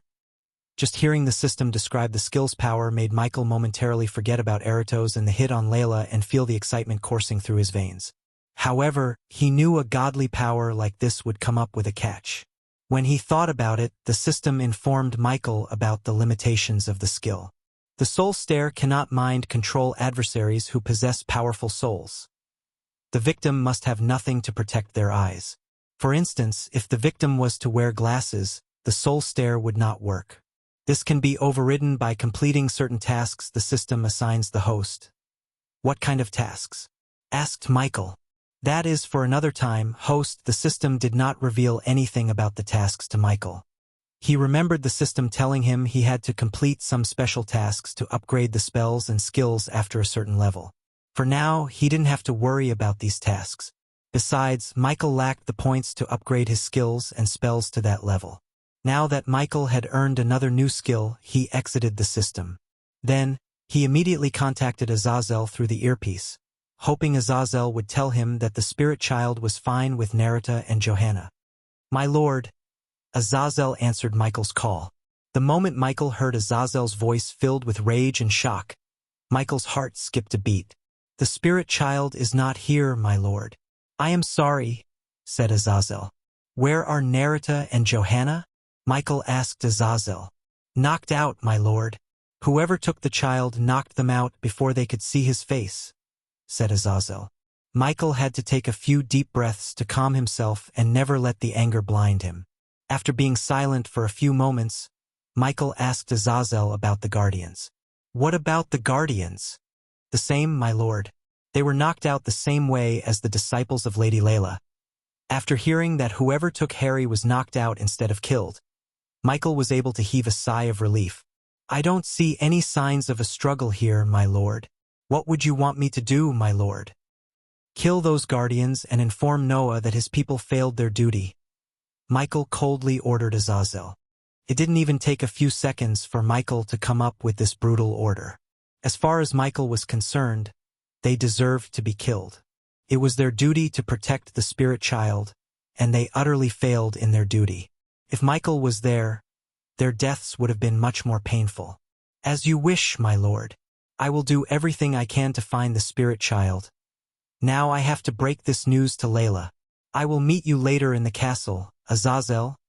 Michael sighed, cutting the connection between them. Although Michael partly blamed Layla for the spirit child's disappearance, he also blamed himself. He felt stupid for listening to Layla and promising her he would no longer spy on them.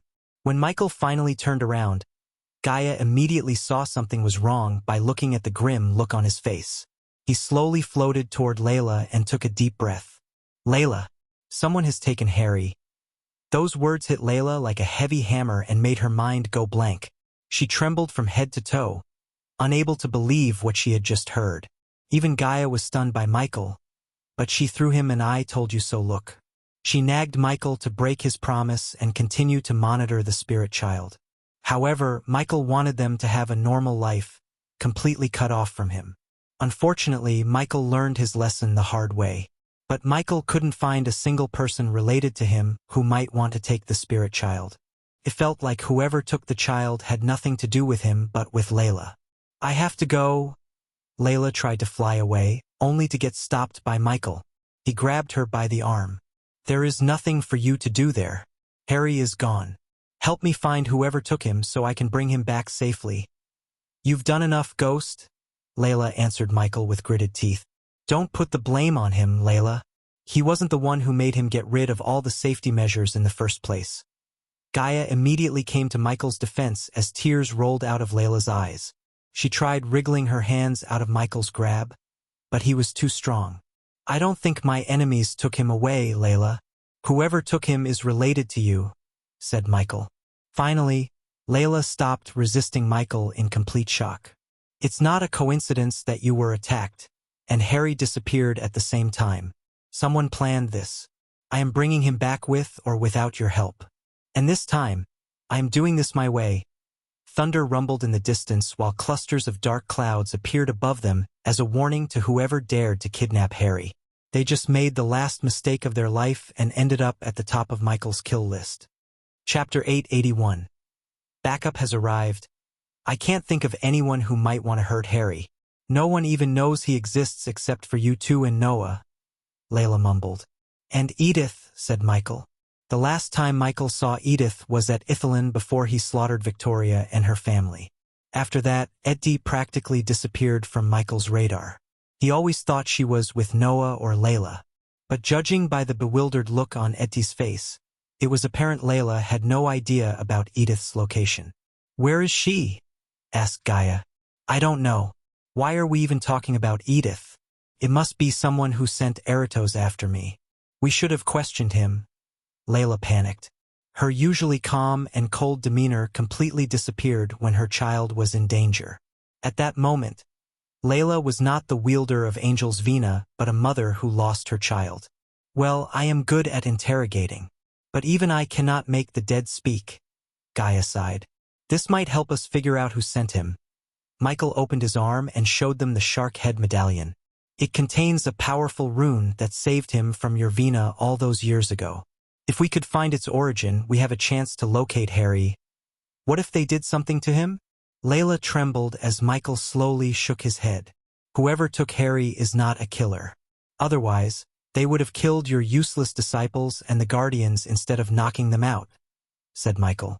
When Gaia heard that someone had knocked out Layla's disciples again, she couldn't help rolling her eyes. What are you teaching those girls? How many times did they get knocked out by now? For fuck's sake, teach those girls to fight. You can't kill people playing music. My dogs would do a better job than those useless bitches. Gaia wasn't just ridiculing them but was seriously pissed at Layla's disciples. I am not training them to be killers, Gaia. Layla creased her brows.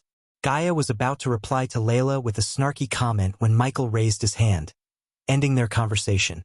A few seconds later, Gaia flicked her wrist as the long bow materialized in her hand. Since Layla lacked the perception of Gaia and Michael, who were far stronger than Layla, it took her some time to sense a group of powerful entities flying toward them. Michael focused on the horizon to see a group led by an immortal flying toward them. Other than the immortal, the group had 4 more half-immortals. Simply put, this group could decimate several kingdoms in Elon and Azer within a few hours. Looking at the group, one thing became certain to Michael. Eratos had a pretty powerful backing behind him. "I will take care of them." Michael moved in front of Layla and Gaia. "I can take 1 or 2, said Gaia. But Michael shook his head. "Keep her safe." Michael looked at Layla over his shoulder and ordered Gaia. Once the group came close enough to see Michael, he drew his dark swords and cracked his neck. The sky above him rumbled as lightning streaks struck across the dark sky like dark spider webs on a black canvas. Then the clusters of dark clouds obliged, letting heavy rain descend in little gleaming drops of silver. It added an alien glamour to the eerie red world of the fire realm. A huffing wind rose up then, stirring the red sand on the ground. A tinkling sound came to their ears as the first pearls of rain dropped onto their heads. The sound was like the glassy clinking of a champagne flute, lilting and clear. A sheet of rain passed over them as the sound intensified. The smell of rain in the fire realm rose like a miasma. "Let's go," Gaia said to Layla. Although Layla was reluctant to leave, she ultimately followed behind Gaia because she knew she wasn't strong enough to face them. Meanwhile, the sky grew darker and more vengeful, as though it had a score to settle with the fire realm. Steaming shrouds of cloud coil and writhe as the unearthly caterwauling sound filled the air. The wind whipped everything into a frenzy. The dark clouds raced across the sky, thrumming with the charged energy they were desperate to release.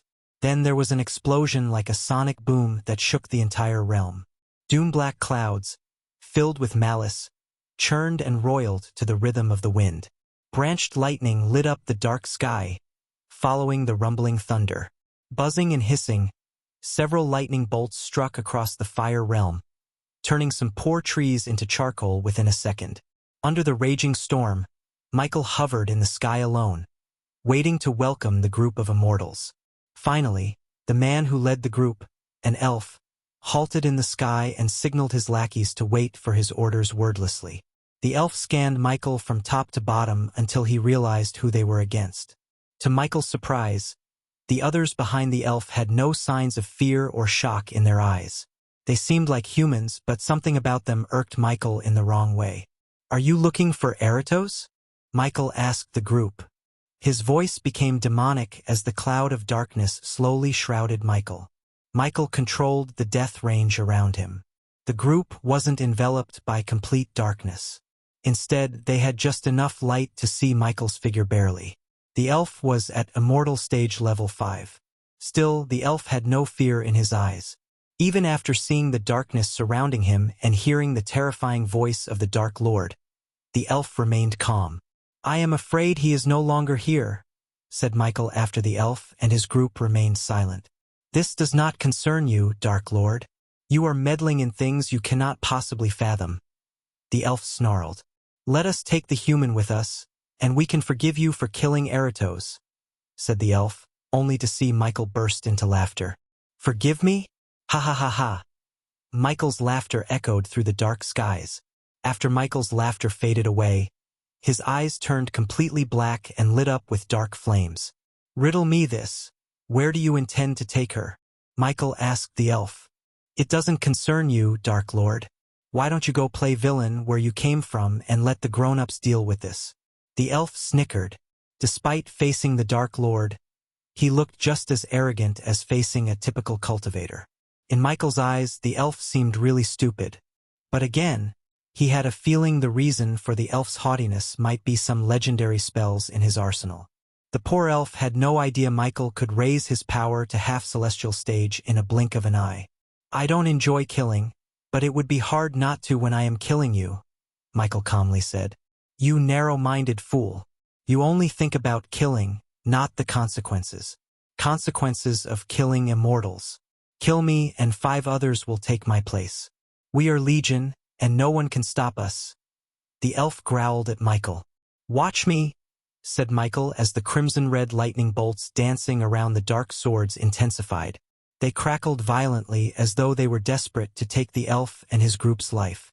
The half-immortals standing behind the elf suddenly raised their hands as several lightning bolts from the sky above struck Michael simultaneously.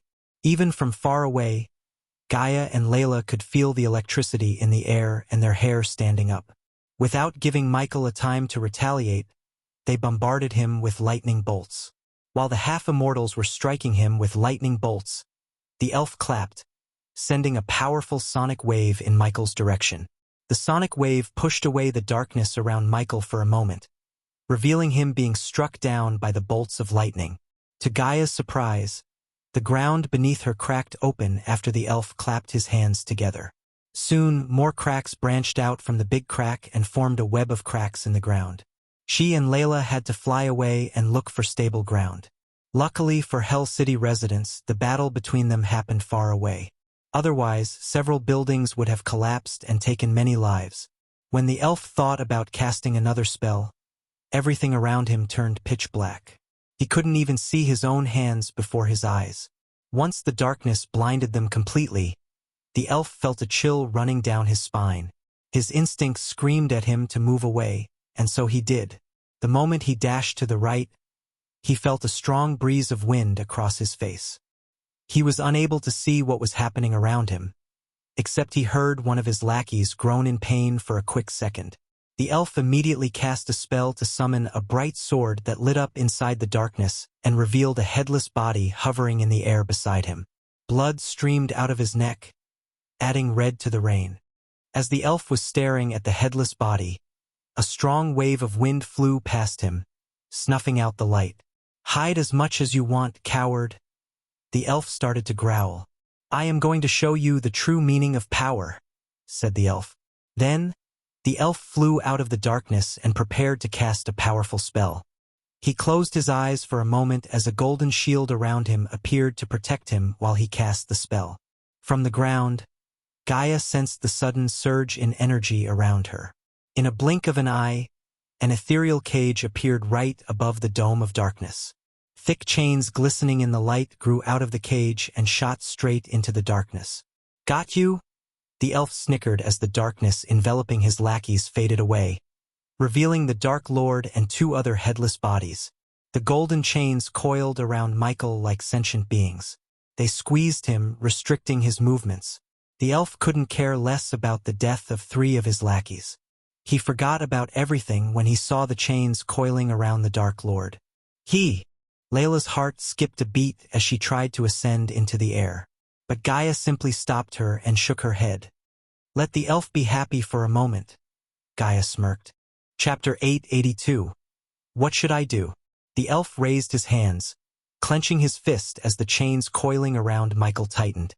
Since Michael still hadn't cast the death range, he remained at the immortal stage. He wanted the elf to think he had the upper hand for a moment. Looking at the chains tightening around his body, the elf grinned arrogantly. The ethereal cage slowly floated above Michael to cage him within. "Finish him," the elf ordered the two half-immortals who survived Michael's attack. They didn't need the elf to order them twice as they cast lightning spells to weaken him. In a blink of an eye, several lightning bolts struck Michael from above. But the responsive shield appeared around Michael, absorbing most of the lightning energy. Nonetheless, the half-immortals continued to bombard Michael with lightning bolts. Countless lightning bolts struck Michael in the sky, causing Layla's heart to ache. "It's my turn." The elf creased his brows when he saw the Dark Lord smiling.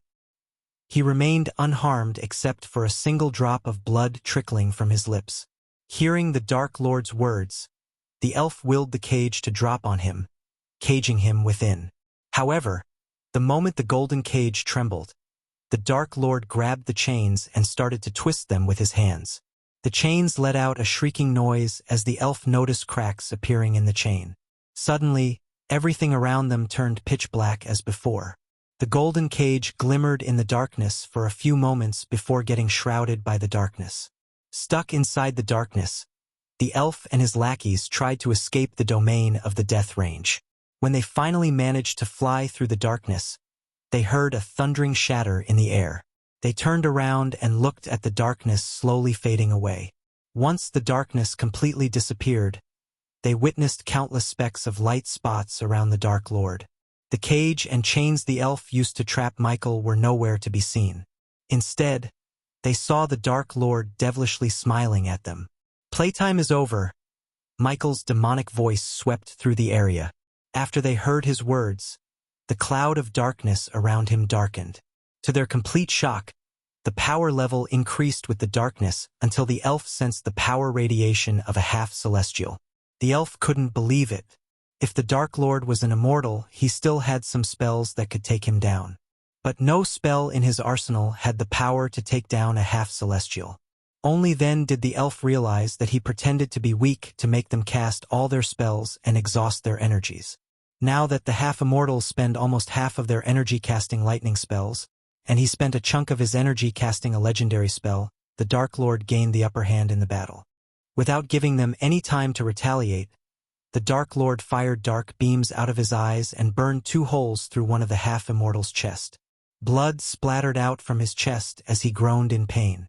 Before anyone could react, the Dark Lord vanished into thin air and appeared right behind the groaning half-immortal.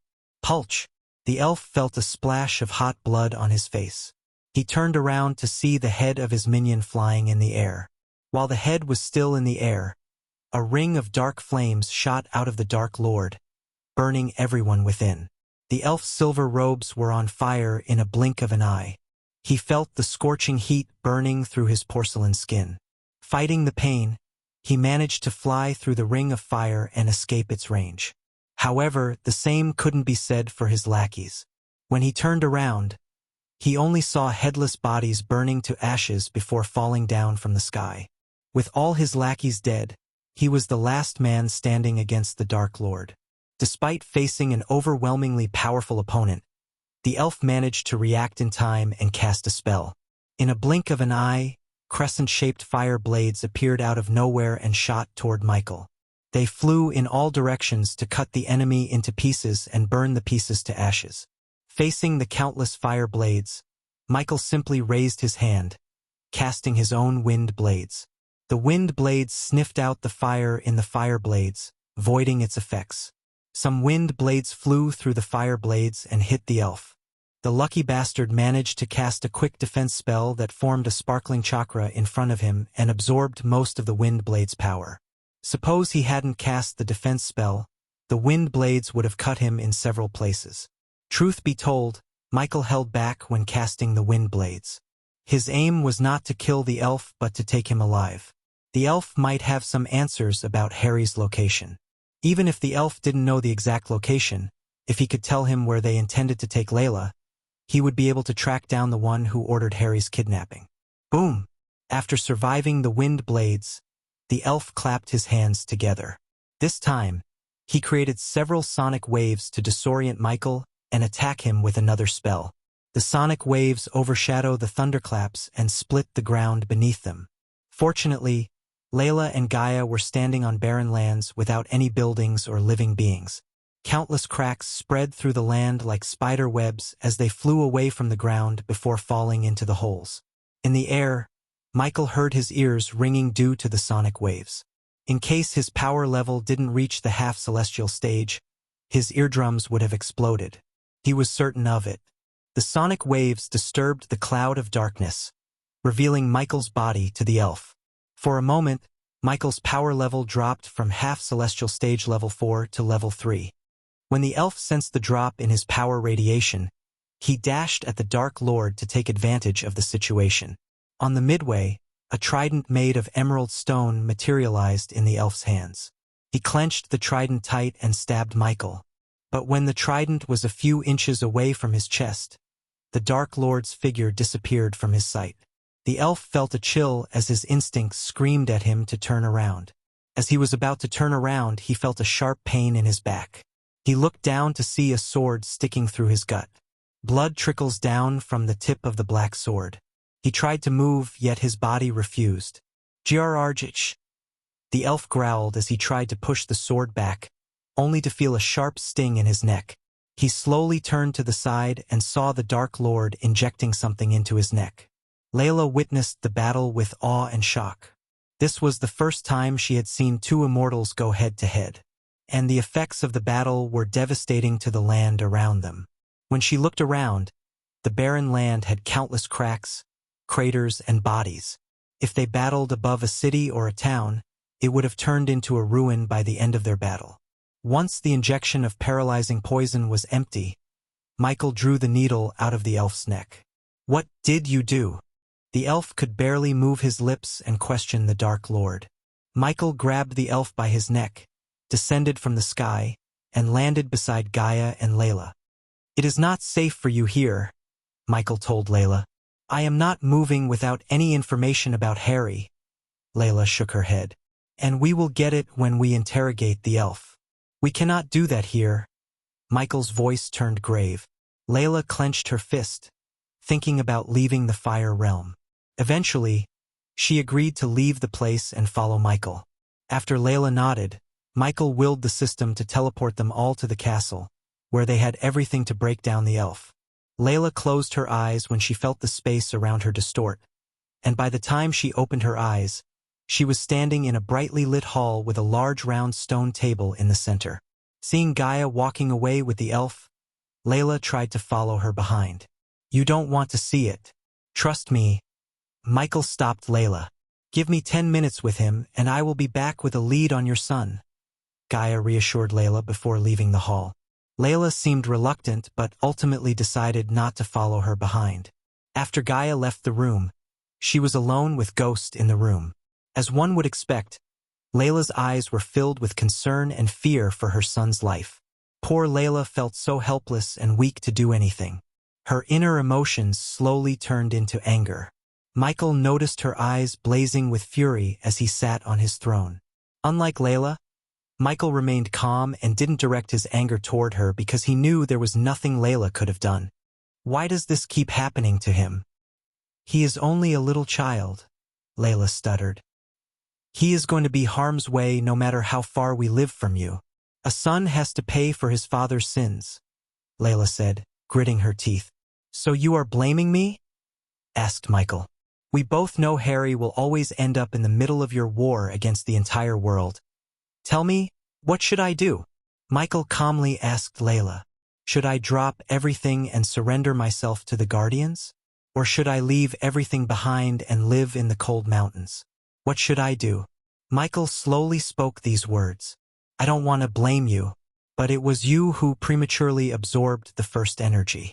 It was you who decided to give Harry a physical body. It was you who failed to kill Eratos, and who made me promise not to watch over Harry. It was you. In case you didn't know, I didn't wage war against any of them. They created the Dark Lord and vilified me so they could be heroes." Michael's cold words echoed through the hall. Layla was speechless as the entire hall grew darker and darker. Chapter 883.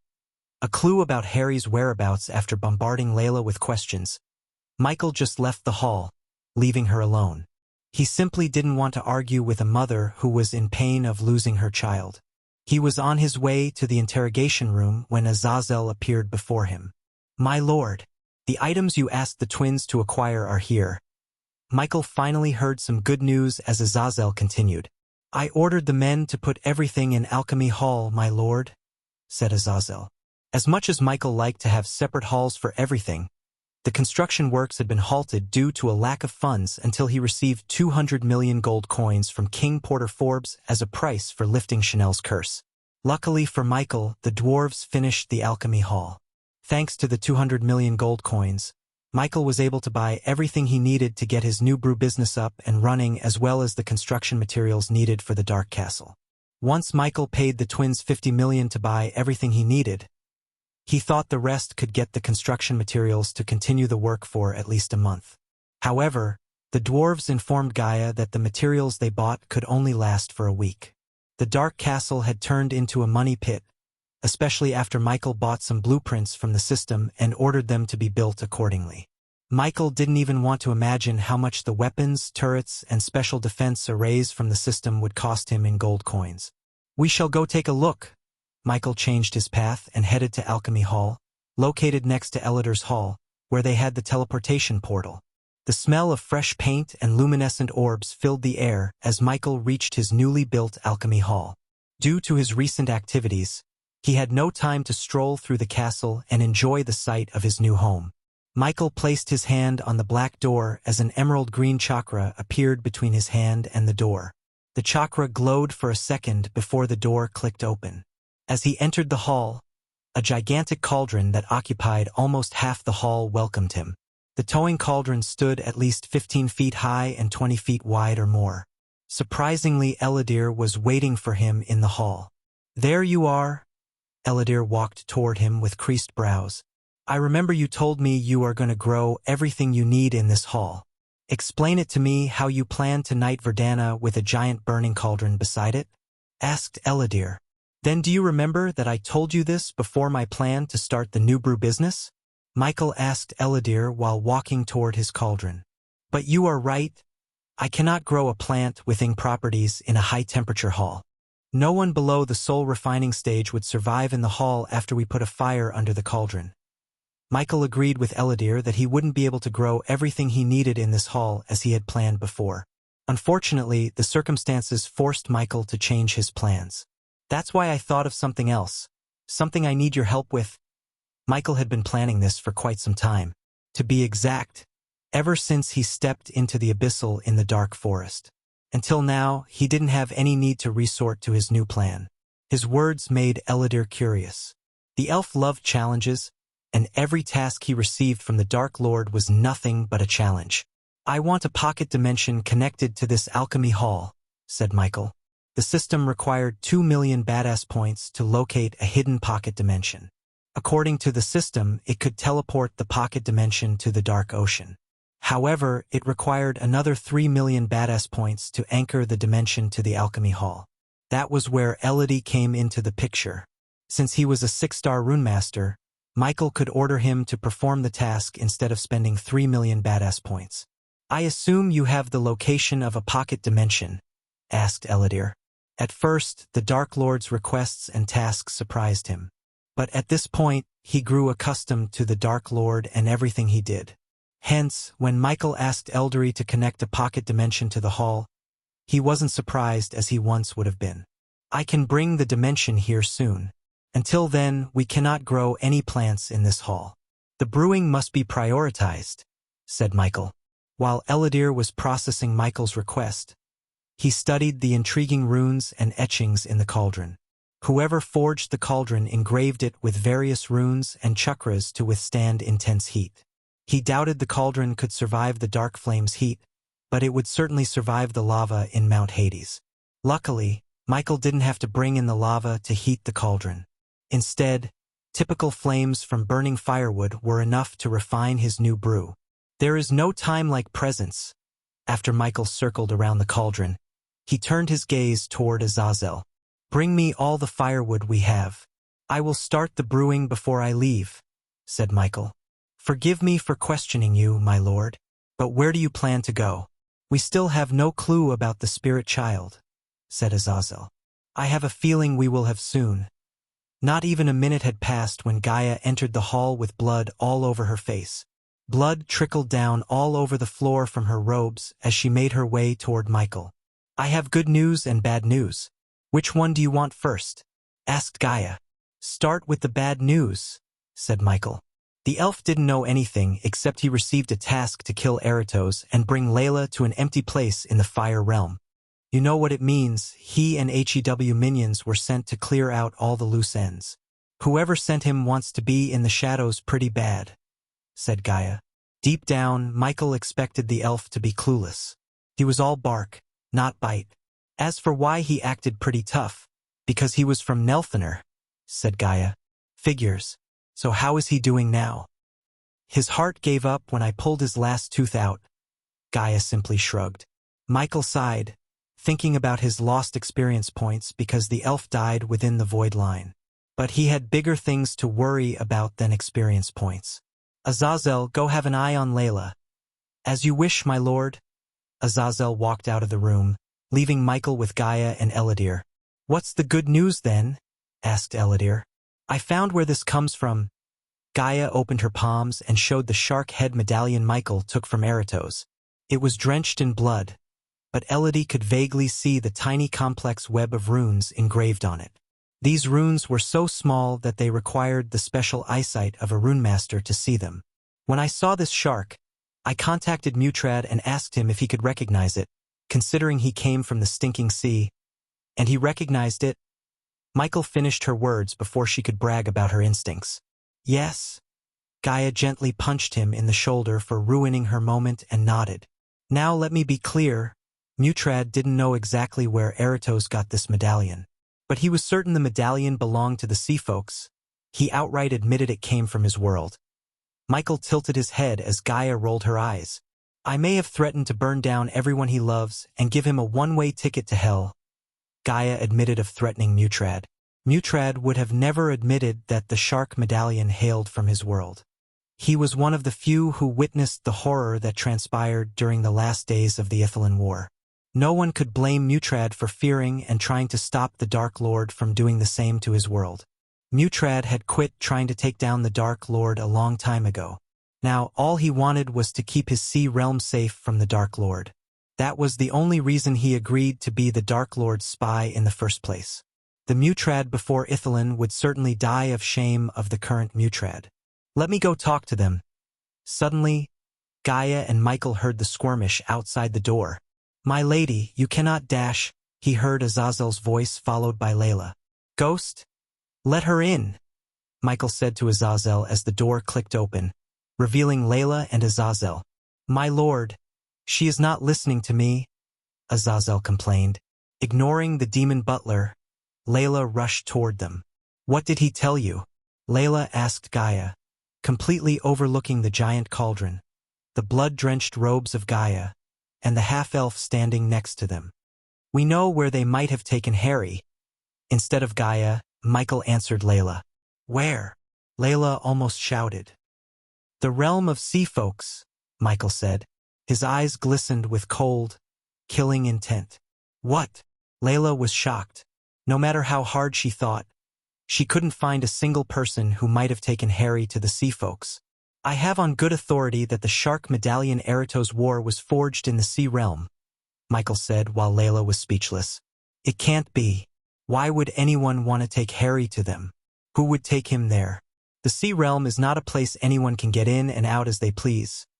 You need someone high in the sea folk world to bring an outside into their world. Yes, we know, said Gaia. Eratos was outside, and he somehow had what belonged to them, said Michael. Plus, whoever sent Eratos after you ordered the elf to take out Eratos and bring you to a secluded area, said Gaia. I know this doesn't make any sense to you, but this is the only lead we have. If someone has ever touched a single hair on his head, I will wipe them off the face of this world. Chapter 884. Leaving for the realm of sea folks no matter how much Michael and Gaia explained, Layla couldn't make sense of the situation. She knew the Dark Lord made no enemies in the sea folks, so she didn't think he was responsible for Harry's disappearance. Just the fact the shark-headed medallion came from the sea folk was not enough for her to accept Harry was taken into the sea realm. She still thought someone else had taken Harry. Since her son's life was in danger, she was not in the mood to waste even a second. I need to go to the Rainbow Islands. Layla shook her head and turned around to leave the dark ocean. Wait! Michael stopped her. She strolled toward her and waited for her to turn around. When Layla turned around, Michael stabbed her in the neck with an injection. Gaia and Eladir were completely caught off guard as they never thought Michael would resort to such action. Layla's whole body went rigid as Michael emptied the gray potion into her. What bastard! Layla mumbled before she collapsed to the ground, unconscious. Geez, what was that? Gaia asked Michael. This will keep her unconscious for 2 weeks. If I don't return with Harry by then, inject her with more of this. Michael threw a space ring at Azazel. She is going to be pissed, said Gaia. When she wakes up, Harry will be by her side, said Michael. Unfortunately, he had to knock her out, as Michael would have loved to take her with him to the sea realm. However, when he realized she wasn't taking Harry's disappearance as well as she could have, he went with Plan B. I thought she would use her brain and not give up to her emotions, Michael sighed. Don't be an asshole, human. She is a mother who lost her child. Of course, she will be run by her emotions. If my kid was taken, I would have gone pure mad, Gaia said, lifting Layla from the ground in her arms. And what would have going mad done? Nothing. You cannot let your emotions blind you in situations like this, said Michael. I think you made the right choice. We can keep her safe while you look for the child. Eladir agreed with Michael's actions. I am not surprised. Guys don't understand what it is to be a mother. You never will. Gaia slowly shook her head, showing her disappointment in them. Just find Harry as quickly as you can, Gaia said before leaving the room. I hate to tell you, my lord, but are you sure you want to go to the Sea Realm just because Eratos had this medallion? Asked Eladir. If you are wrong, then Noah would find Harry. Michael cut short Eladir's words with a surprising answer. Both Azazel and Eladir couldn't figure out Michael's complete plan. Seeing the bewildered looks on their faces, Michael took a deep breath and broke down his plan. Now that Azazel killed the Guardians, Noah would look into this matter and find someone has taken Harry. Keeping Harry was Noah's responsibility. When he realized he had failed, Noah would sweep the entire world to find him. While Noah is searching for Harry in the land, I will chase my lead in the Sea Realm. All it matters is finding Harry, Michael sighed. Although Noah was his mortal enemy, Michael had more than enough confidence in Noah that he would turn every stone to find Harry. Michael may be a god, but even he couldn't be in two places at the same time. Layla was too emotionally unstable, and he had other tasks for Gaia. Hence, Michael decided to use Noah to look for Harry on the land. After Michael explained his plans, silence fell over the hall. What comes after finding Harry, my lord? Rainbow Islands and Layla can't keep the child safe anymore, said Eladir, cutting through the silence. Mazeroth. Michael took a deep breath and said. As soon as Eladir heard the name, his heart skipped a beat. He almost thought the Dark Lord was playing with him. However, when he saw the serious look on his face, Eladir realized the Dark Lord wasn't kidding. Are you being serious right now? What could have possibly made you think of putting him in Mazeroth? Did you forget Mazeroth is Skyhall? Eladir almost shook Michael by his shoulder. Sometimes the safest place to hide is right under our enemy's nose. Only Noah and Andreas know Harry is my son. I will make sure it stays that way. He and Layla will be safe in Mazeroth until he becomes strong to protect himself and his mother. Azazel had never heard the Dark Lord talk so seriously. On the other hand, Eladir still thought it was a bad idea to put Harry in Mazeroth. Even if they didn't know Harry was yours, what if their propaganda turns him against you? What if he grows strong enough to be a threat to you, a threat to all of us? You and I both know it will happen if you send him to Mazeroth. Michael shook his head with a smug look on his face. No matter how strong he comes, I will always be stronger. And suppose he somehow turned out to be a puppet, I will explain my side of things to him. If he still felt like going against me, Gaia would take him down and I won't stop her. Just by the look in his eyes, Eladir could tell he wasn't kidding about this either. Somehow, Michael's stand against Harry made Eladir calm down. What about Edith, my lord? Azazel, who remained silent until now, questioned Michael about Edith. Except for Noah and Andreas, Edith was the only one on the opposite side who knew Harry was Michael's spirit son. After what Michael had done to Victoria Barnes and her family, Azazel had no doubt that Edith would hate the Dark Lord to the core. Azazel dared not to underestimate a woman with a vengeance.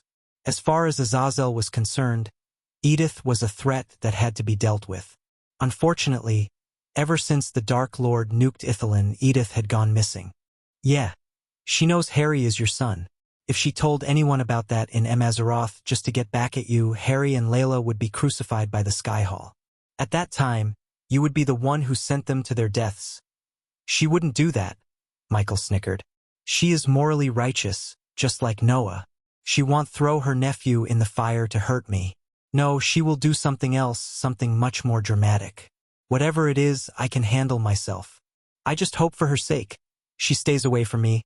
Asterisk, asterisk, asterisk, asterisk, asterisk, asterisk, asterisk, asterisk. A couple of hours passed since Michael knocked out Layla. Once his minions brought enough firewood and placed it under the cauldron. Michael lit them, starting the fire with a single bolt of lightning. Upon meeting the flames, the runes on the cauldron began to radiate a dim light. Michael ascended to the air and poured gallons of water into the cauldron, and waited for the water to boil. While Michael was busy refining the brew, Gaia sharpened his dark swords. She kept muttering something under her breath and didn't look at Michael at all. At first, Michael ignored her, but after a certain point, it felt like a bee hovering near his ear. "You have to take care of things up here. Understand it, snake," said Michael, throwing the luminescent mushrooms he plucked from the Aitnes forest. Gaia didn't respond to him except she rubbed the sharpening stone on the dark sword with more force. "You do know they don't need sharpening, right?" Michael sighed. "As a matter of fact, I don't," Gaia growled. "Just like I don't know why you keep refusing to take me with you. We used to do everything and go everywhere together. Ever since you put a ring on my finger, I don't get to come with you anywhere. I am pissed, and I feel like I want to boil you in that cauldron."